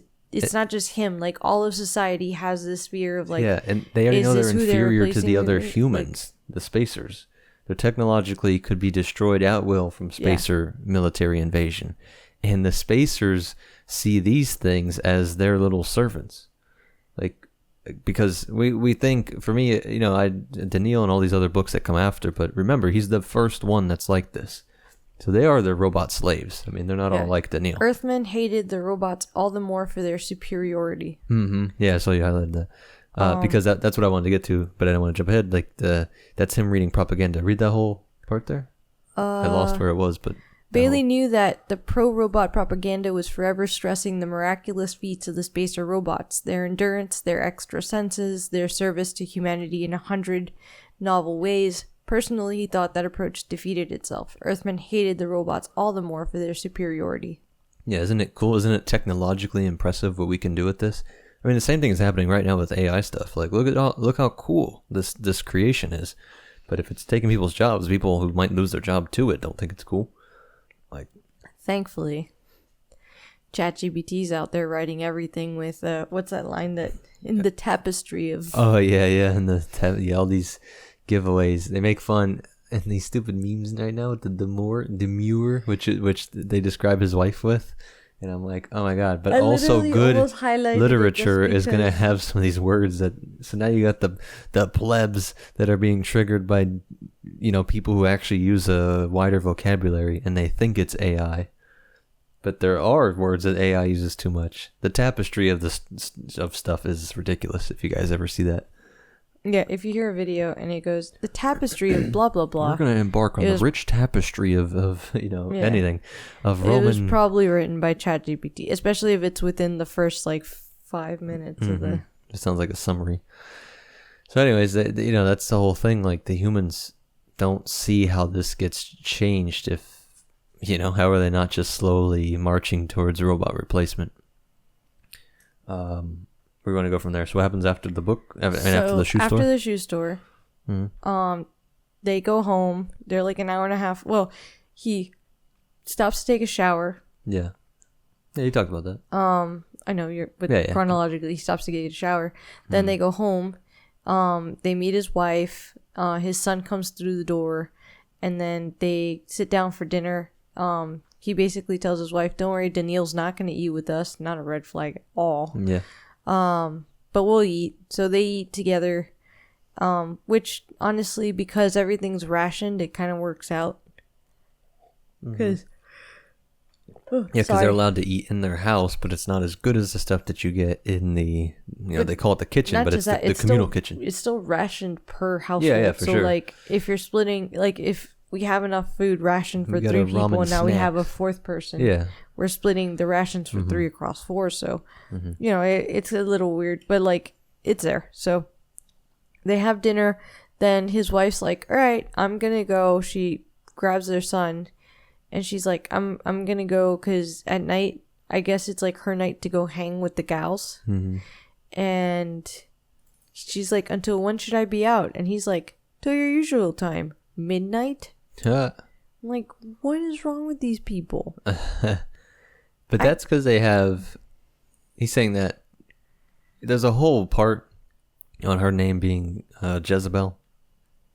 And how the biblical part, I think, you know, Asimov wanted to show off, to flex some of his biblical knowledge, and it's funny. Literally pages of that backstory on how they met, and Elijah and versus Jezebel was a whole thing. I don't know if it's super necessary. It's kind of for her character that she's like insecure about it. I mean, I thought the whole point. So like. they touch on this, and I think the whole point was to just paint a picture of like the kind of character that she is. So when he met her, he was a bachelor, and like because he's a bachelor, they were doing these like basically like a community event, and she was giving out punch. They flirted, they got to know each other. He found out her name was Jezebel and he's Elijah, and he jokes that they were like enemies. Yeah, because she didn't know that. Yeah, so they end up getting married. Later on, after they're married, it was coincidentally in the month that their baby was conceived. I wonder why. Literally, they get into the biggest fight they've ever been in. Yeah, that's funny. Yeah, I was like, that's funny. So because she's reading the Bible now. Well, she only reads it because he comes in because he's been doing a bunch of overtime and he hasn't been able to make it home to eat with her. So she has to go and like eat in the kitchen by herself. And scandalous. So he's like, oh, I hear there's a lot of young guys over there, like young bachelors roaming around, and she's all pissed off. And she's like, you think I can't get them if I wanted to? And he was like, Jezebel was a good wife and she wasn't into these hijinks and she wasn't da-da-da. And so she gets all mad and they get into like the concept of the painted Jezebel. And he throws it in her face that she doesn't really know anything about the Bible. Yeah. So like the next day he comes home again and she admits that she's been reading the Bible, at least just the parts about Jezebel, which I think is not the way that works, but okay. Side note. So I don't know. So they kind of reconcile and she tells him she never wants to. She basically doesn't ever want to go by the name Jezebel again because she's decided the character Jezebel is evil. Well, not just that. She's like mad because of the actions the character takes in the Bible. And I don't know. All I really got from that was that she's the type of person that might end up thinking about what she's done or what happened, and then she went back and read, and like something came of it. Like you think she actually cheated on her or something? No. I'm saying like I just felt like it showed that her character is smarter than, like, even if she's a womanly character in quotation marks for an Asimov book. She at least did. So they got in a fight and she realized she didn't know about Jezebel, so she went and started to read the Bible, and then now she feels much more secure in whatever opinion she has of her name. And I don't know how to explain it, but like it really just shows something about the character, like the kind of woman that he married. But she never wanted to go by Jezebel again. She wants to be called Jessie. Yeah, it seems like a detour, but like you said, maybe it's just to signify some important something in her character later in the book, maybe. Yeah, we'll see. But yeah, so after that, I mean, but anyways, Daneel's there for dinner. They're all eating. Coincidentally, do we find out that Bentley is writing a paper? And he on robots. He's like, I hate robots. That's my thesis. Kill all robots. I got to write an essay on them for school, so I'm doing research. It's quite a complicated subject, he said importantly. I'm against them myself. Yeah. Like a little grown-up. Because he's 16. He's not like 6 or something. Yeah. And it is just funny. Though. And I do like... So this guy's been married to his wife for 18 years, and the only other time that something about this whole Jezebel nonsense came up was in her 8th month of pregnancy. I was like, bro, what did you do? That's true. Is he trying to be emotional? And how are you alive? Yeah, really. But it wasn't that. It was when they picked the baby's name, she just wanted it to not be a Bible name. Yeah. Oh, that's right. Yeah.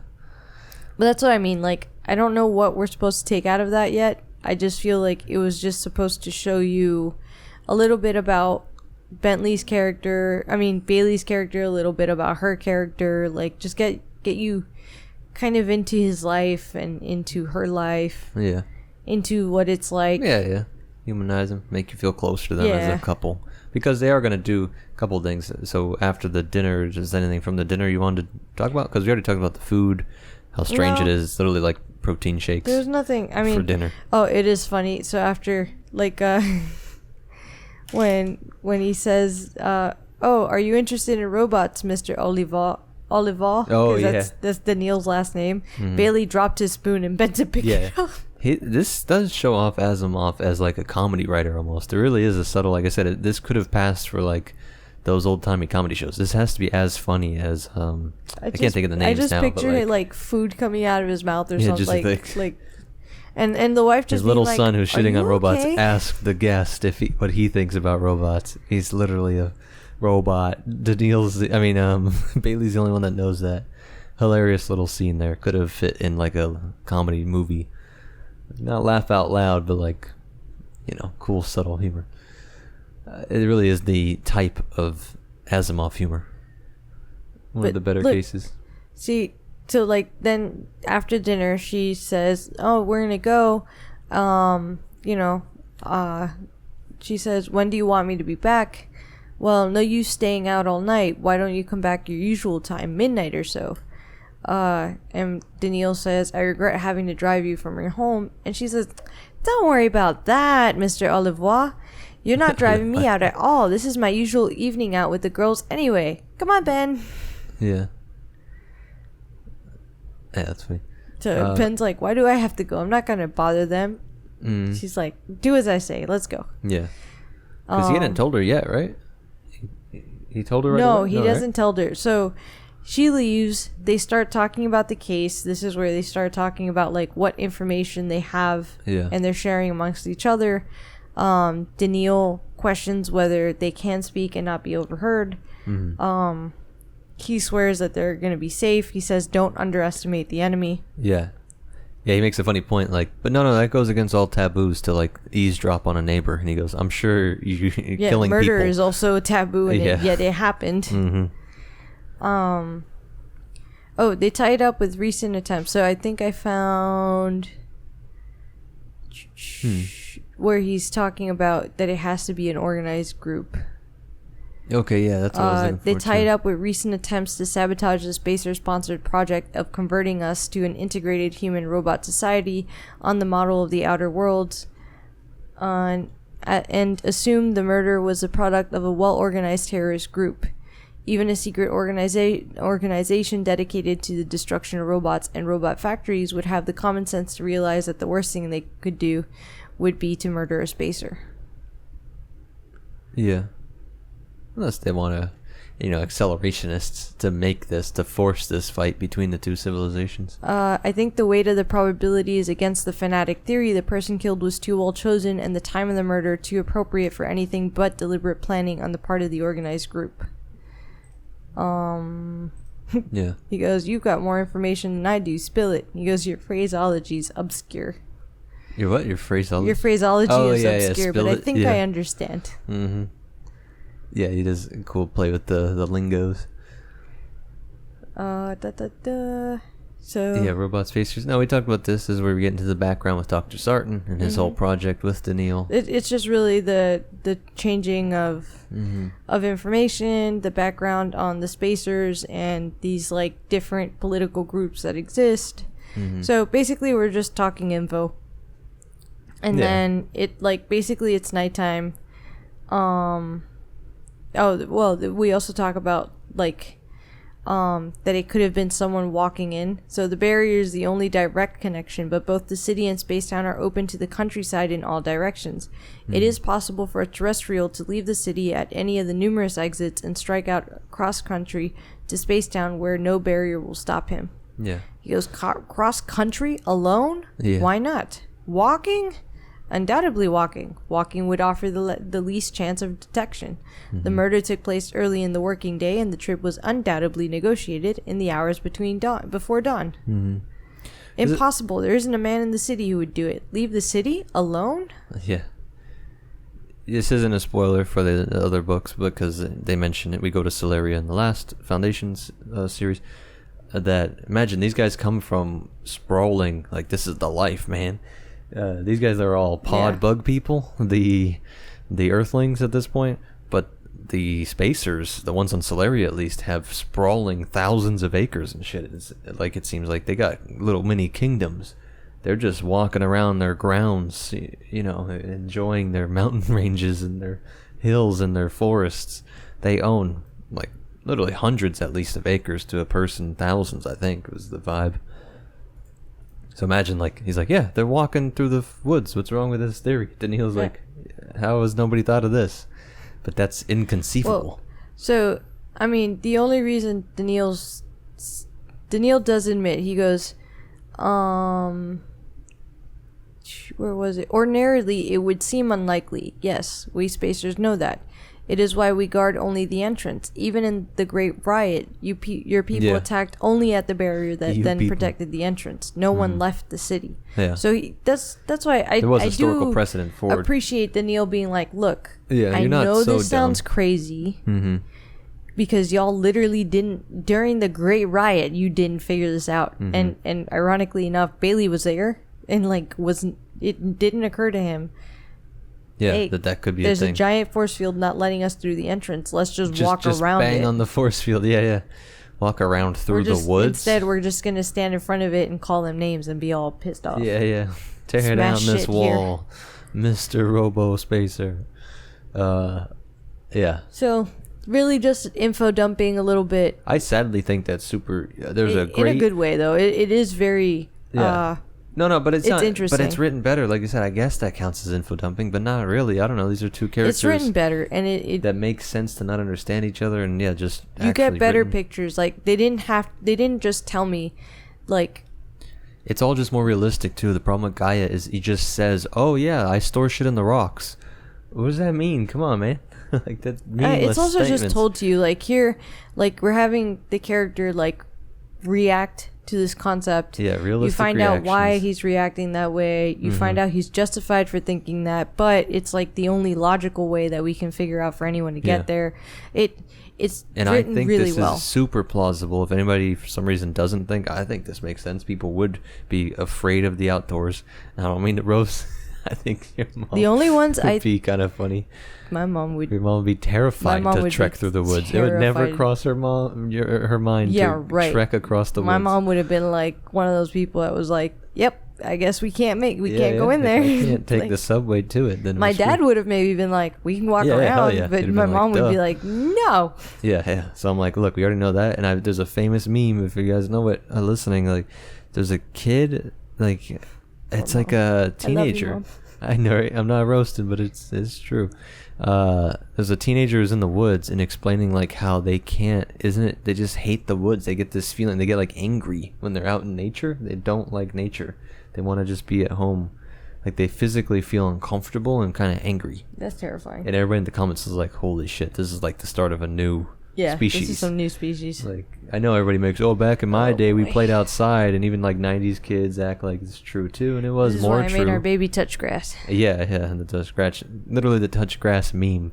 This is a civilization that it's 3,000 years after today. All their needs are met, and they grew up their whole lives in caves of steel, underground. But so what happens after? Basically it's nighttime. He's like getting ready for bed. His wife comes back. She purposely told their son to go sleep not here. Yeah. It's like a youth something. It's like a youth group. Yeah. Which is nice. And roasting their civilization, like that's kind of unheard of. But then she comes in and she basically, I almost want to find it. Where she's so terrified? Well, not just that. Well, I guess he doesn't know yet. But when she learns, I do want to make sure we touch on that. When she gets... where's Bentley? He's to stay the night in the youth hall.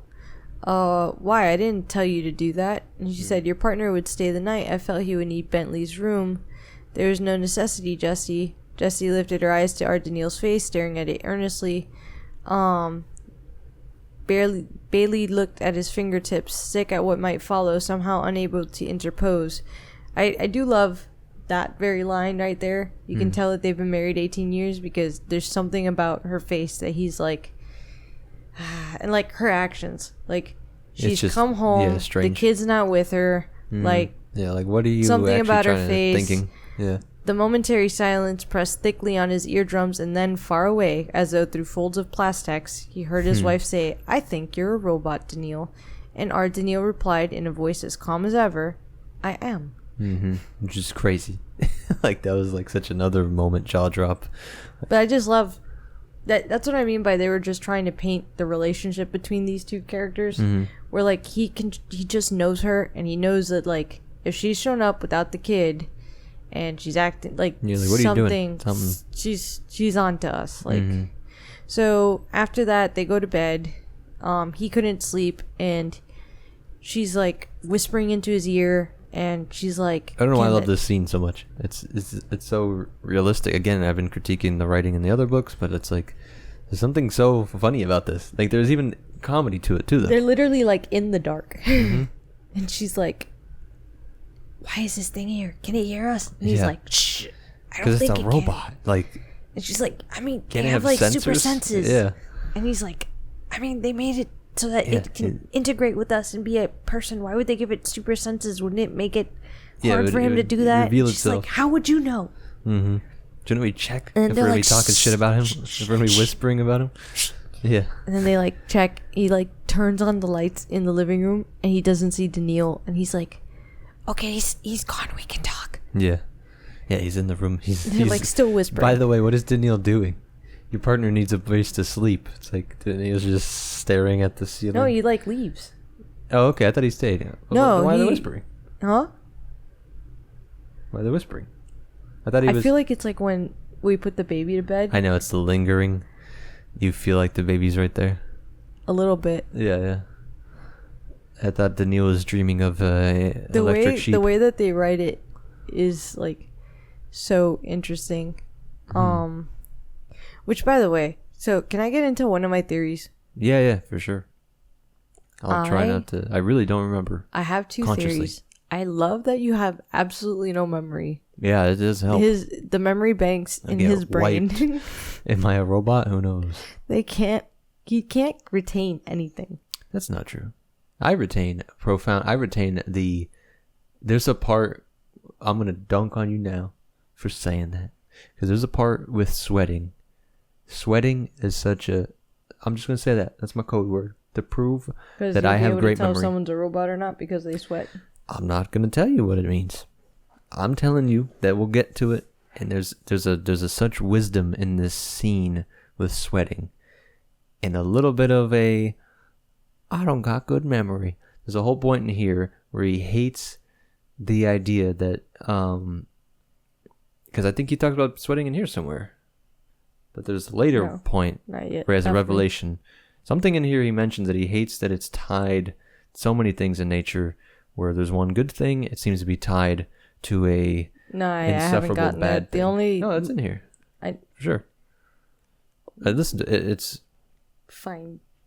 I don't know, but go ahead. Go ahead with your theory. The only thing I've gotten to is that he looked into Daneel's eyes and they were moist looking. Yeah, but they didn't. I remember the big ideas, and that's why I love this book so much. And the next one, I think the one and two are great. I haven't gotten to sweating yet. Go ahead. What's your theory? But I also am still kind of mid. We're catching up to where I am at basically. Mm-hmm. My theory is that either the commissioner did it, because we're literally told by Baley that the commissioner got there very close to when the murder happened, like right after the murder happened. So either the commissioner's involved. Yeah. Because he was already in Spacetown anyway. So we don't have to worry about him getting in. Or someone like the Spacers is using this murder as an accelerant to get robots like Daneel into positions. Like if Daneel can help crack this, or if Daneel can work with someone, integrating these robots or seeing, like getting feedback of how this experience goes will better help them send out secret robot people to integrate into society. Yeah. The commissioner might know about it because they mentioned he hates the Spacers, but he also really knows the Spacers. Like he's constantly telling our guy, let me see. Hey, where did my quote go? I do want to, like, we were joking before we recorded, like, I have a couple of cool theories, because But I don't know if I'm subconsciously remembering that or it what. It isn't that, Elijah. It's not you. It's the spacers. You don't know what they're like. He's constantly telling them you don't know what they're like. Yeah. We also know that the commissioner is a medievalist, a bit of an ostentatious one. Yeah, and Sarton is the one trying to make us more like the spacers. Yeah, he was supposedly going to be working with Sarton. They're going to meet that day. Yeah, he literally, at some point, he says he put his plump hand on his forehead and added with unexpected fervor, "I hate them," talking about the spacers. Yeah. We also know that he lost his glasses, and we keep getting to this, like it's funny because our Bailey's always like, poor Julius, because his name's Julius Enderby. Like, he's under such stress. He's in over his head. Like, oh, I'm not going to let the robot know about his nearsightedness. And I'm not going to da-da-da. And like, oh man, this poor guy. Like he's a little baby. He could never do harm.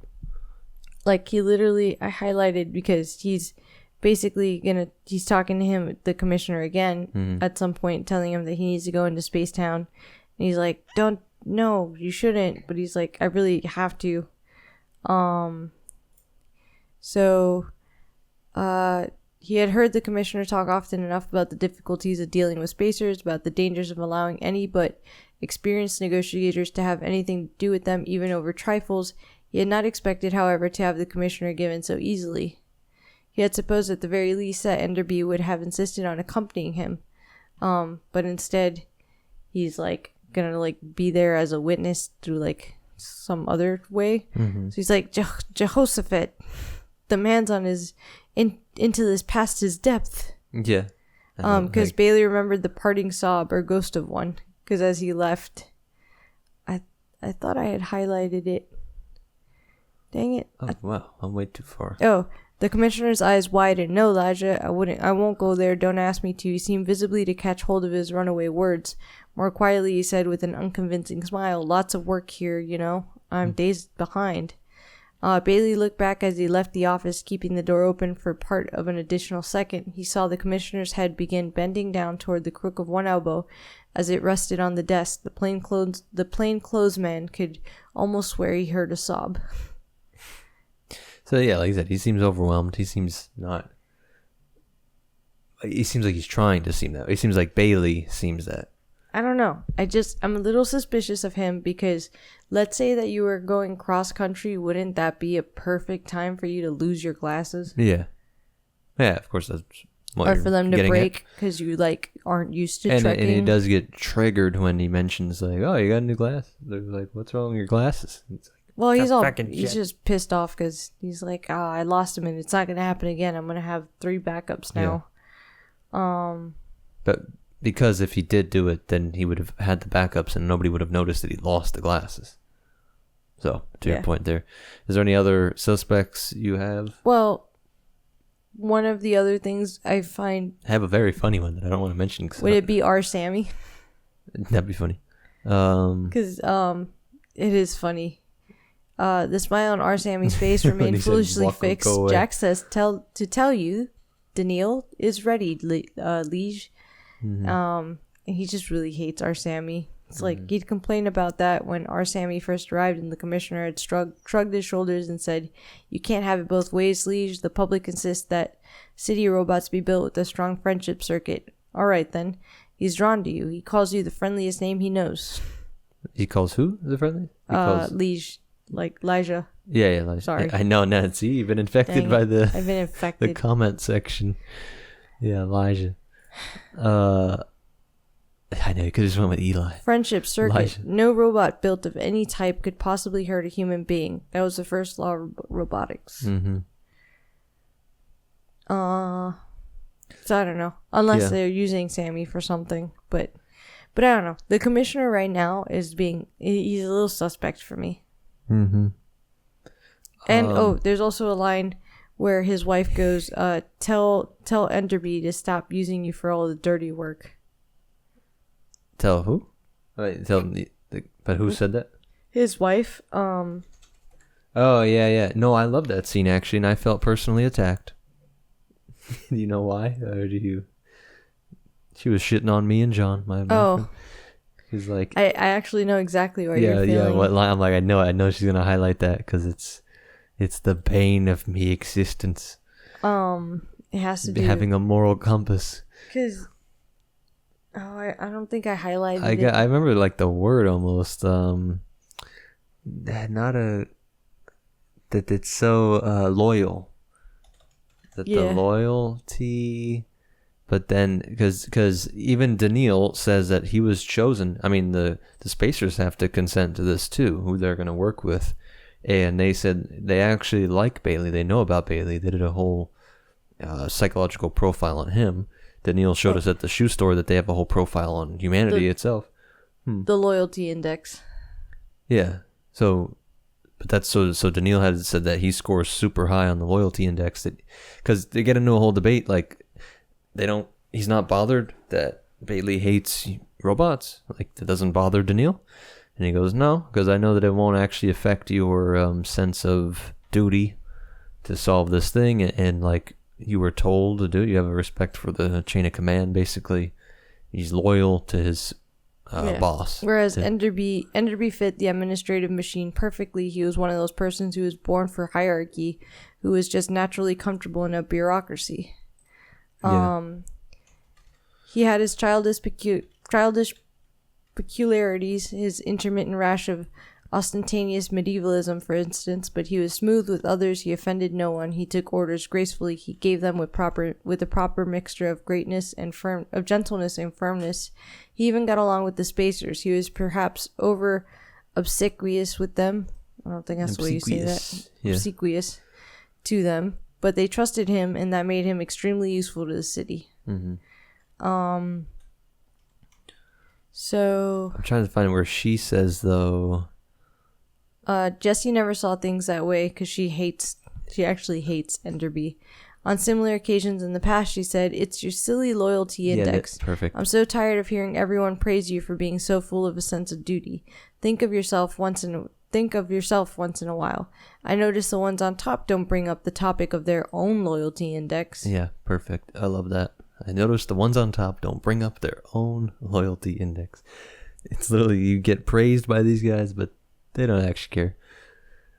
There's sociopaths that go along and act like they're moralizing, and and then they don't actually care. So I felt,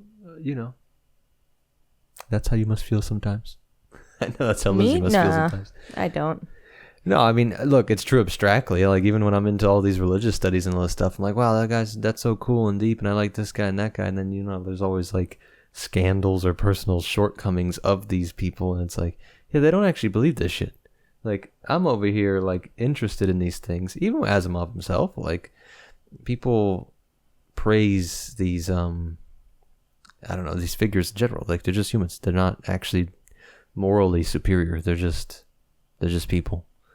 And I feel like, but Bailey's like, I know, but I'm going to do my job I'm a good little dude. I'm doing my job so well. And she's just like, all right, we're never going to make it to bathe in the real sunlight through thick glass. At this rate, you keep having your little loyalty index to a guy who's over there crying on his desk because he lost his glasses. I still think the commissioner's involved.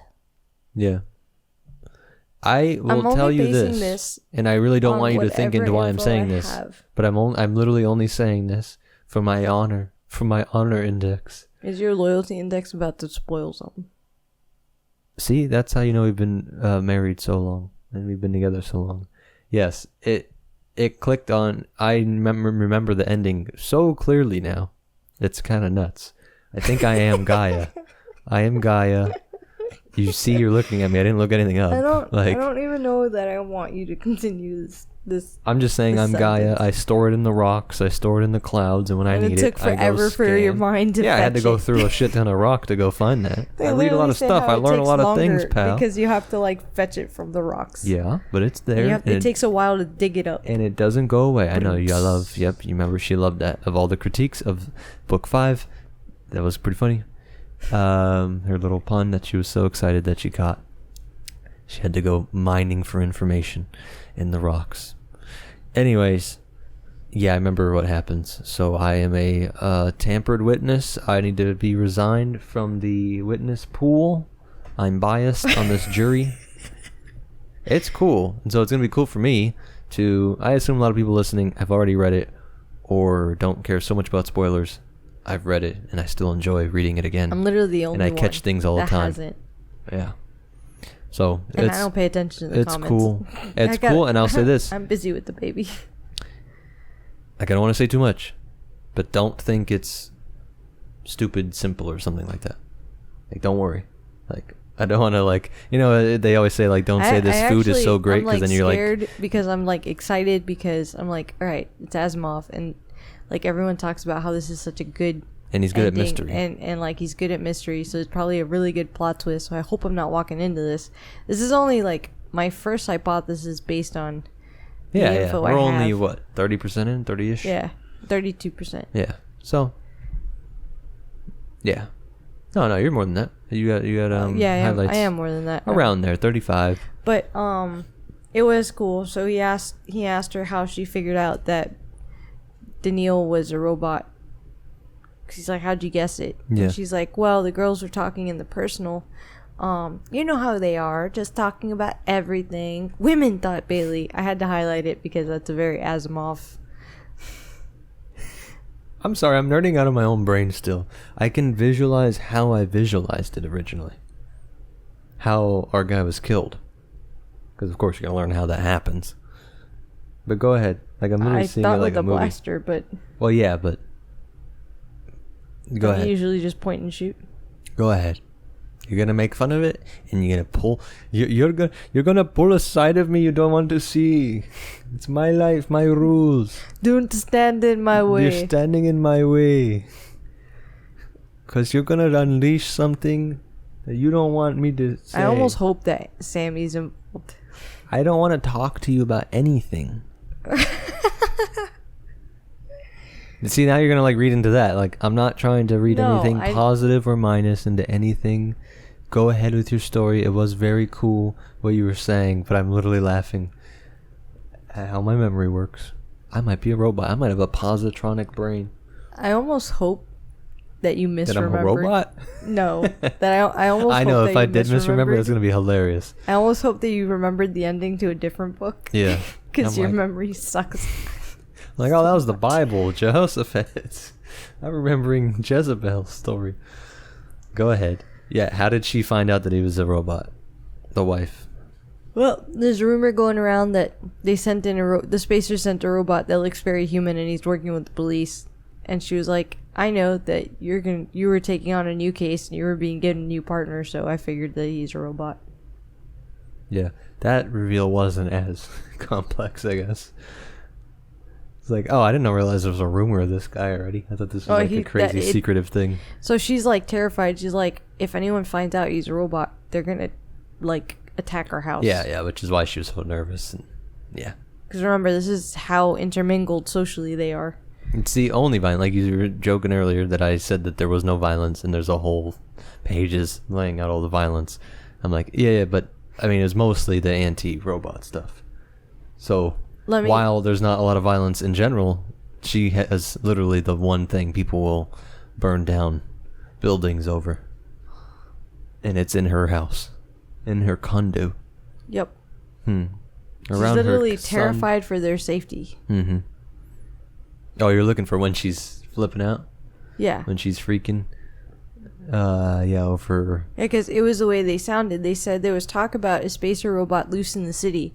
He's supposed to look just like a man and be working with the police. They even asked me about it.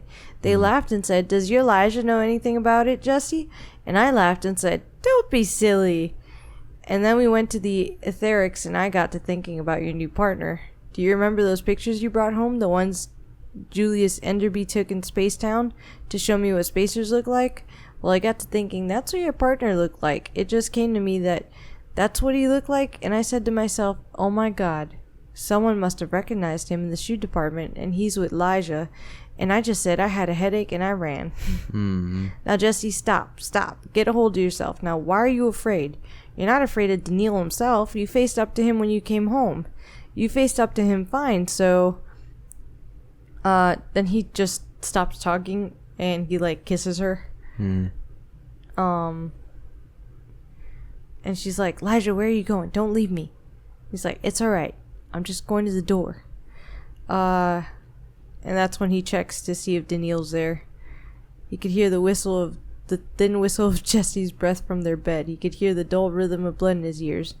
Bailey's hand crept through the opening of the door, snaking out to the spot he needed no light to find.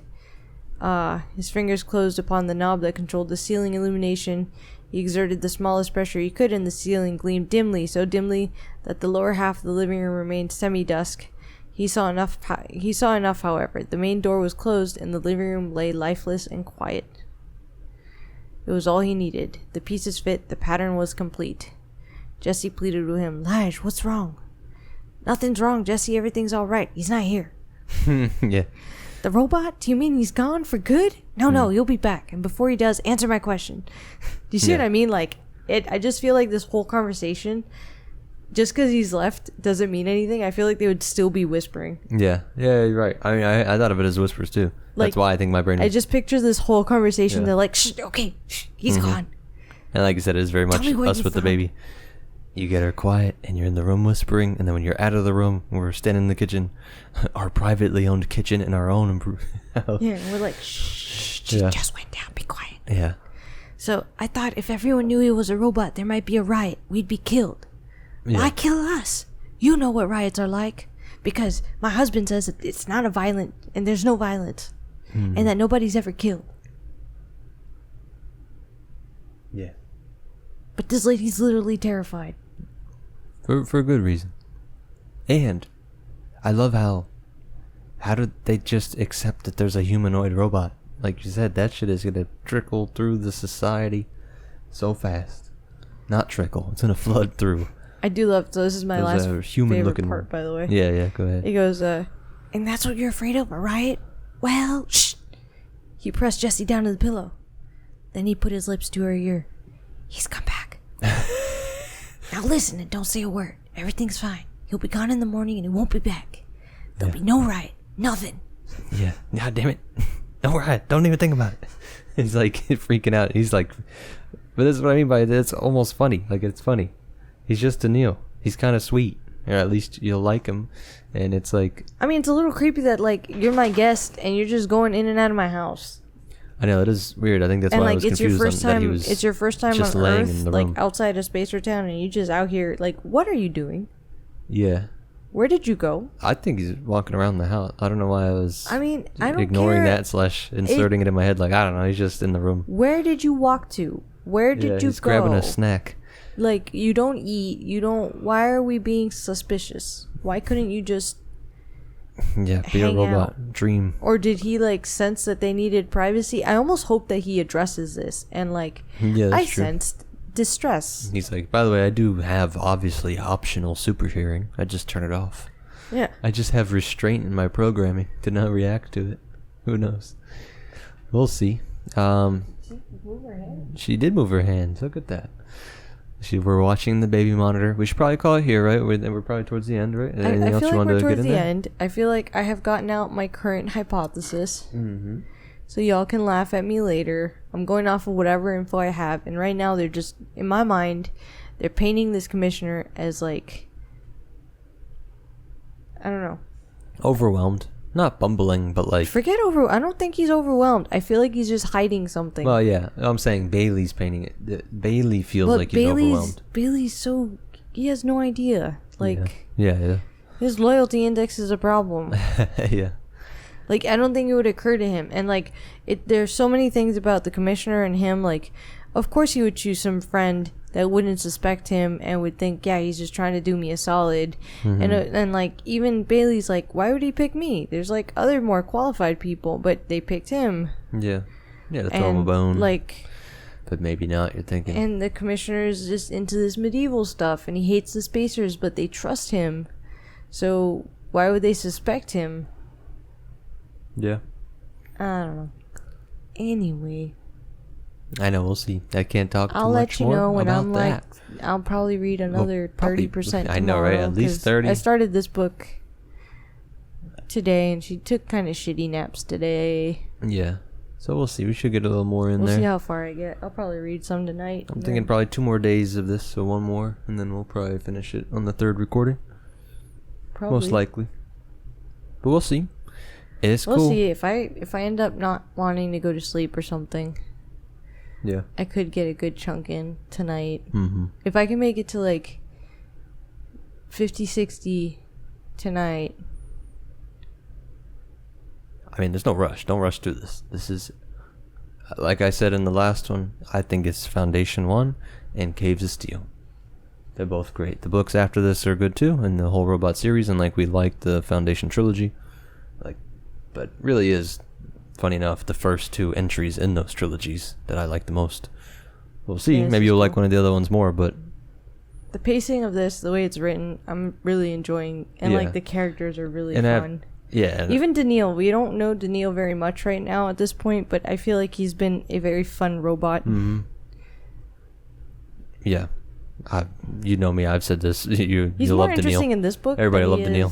is in- You know Daneel will become lovable for our whole point in the last one that it was just fan service. Yeah. That the last book's ending was so strange. Like, all right, let's just throw in the most loved character. But I literally feel like he's got more character in the 30% of this book. Oh, for sure. Where he hasn't even been present for the entire 30%. No, but that's because he only got like a page. I don't know. He got like less, a chapter maybe in the last book. Point is, we're liking it. All the characters are very well written, very realistic, very interesting, and then of course They're the fun. plot itself it's a is fun interesting. I'm actually surprised no one has done a movie of No, this. they have. That's right. I could tell you were going there. Yeah, we should watch it one day. I've never seen them, but I see pictures of it when I look up random stuff. I'm a little scared. What if it's I not? know, of course, it's not going to match your mind. By the way, I mean, I'm not telling anything. The guy gets murdered, and it was because they wake up to it in the morning. So in my head, I just picture, I don't know why, because it can't be raining in there, but I just picture almost like a LA noir / Chicago dark night, stormy, in the spacer towns. It's probably killed like the sunniest day. Yeah, in the morning, like chirping birds. Yeah, like birds are chirping. Yeah. Everybody's We'll getting see, ready but for I do work, remember and how this it guy's just missing a chest. went down. Yeah. But yeah, I love it. We started. I'll see you in the next one. Look at that. Perfect timing. I know baby has just started moving, so we'll wrap it up, do all the stuff, follows, likes, subscribes, all that. We'll see you in the next one. Bye. Bye.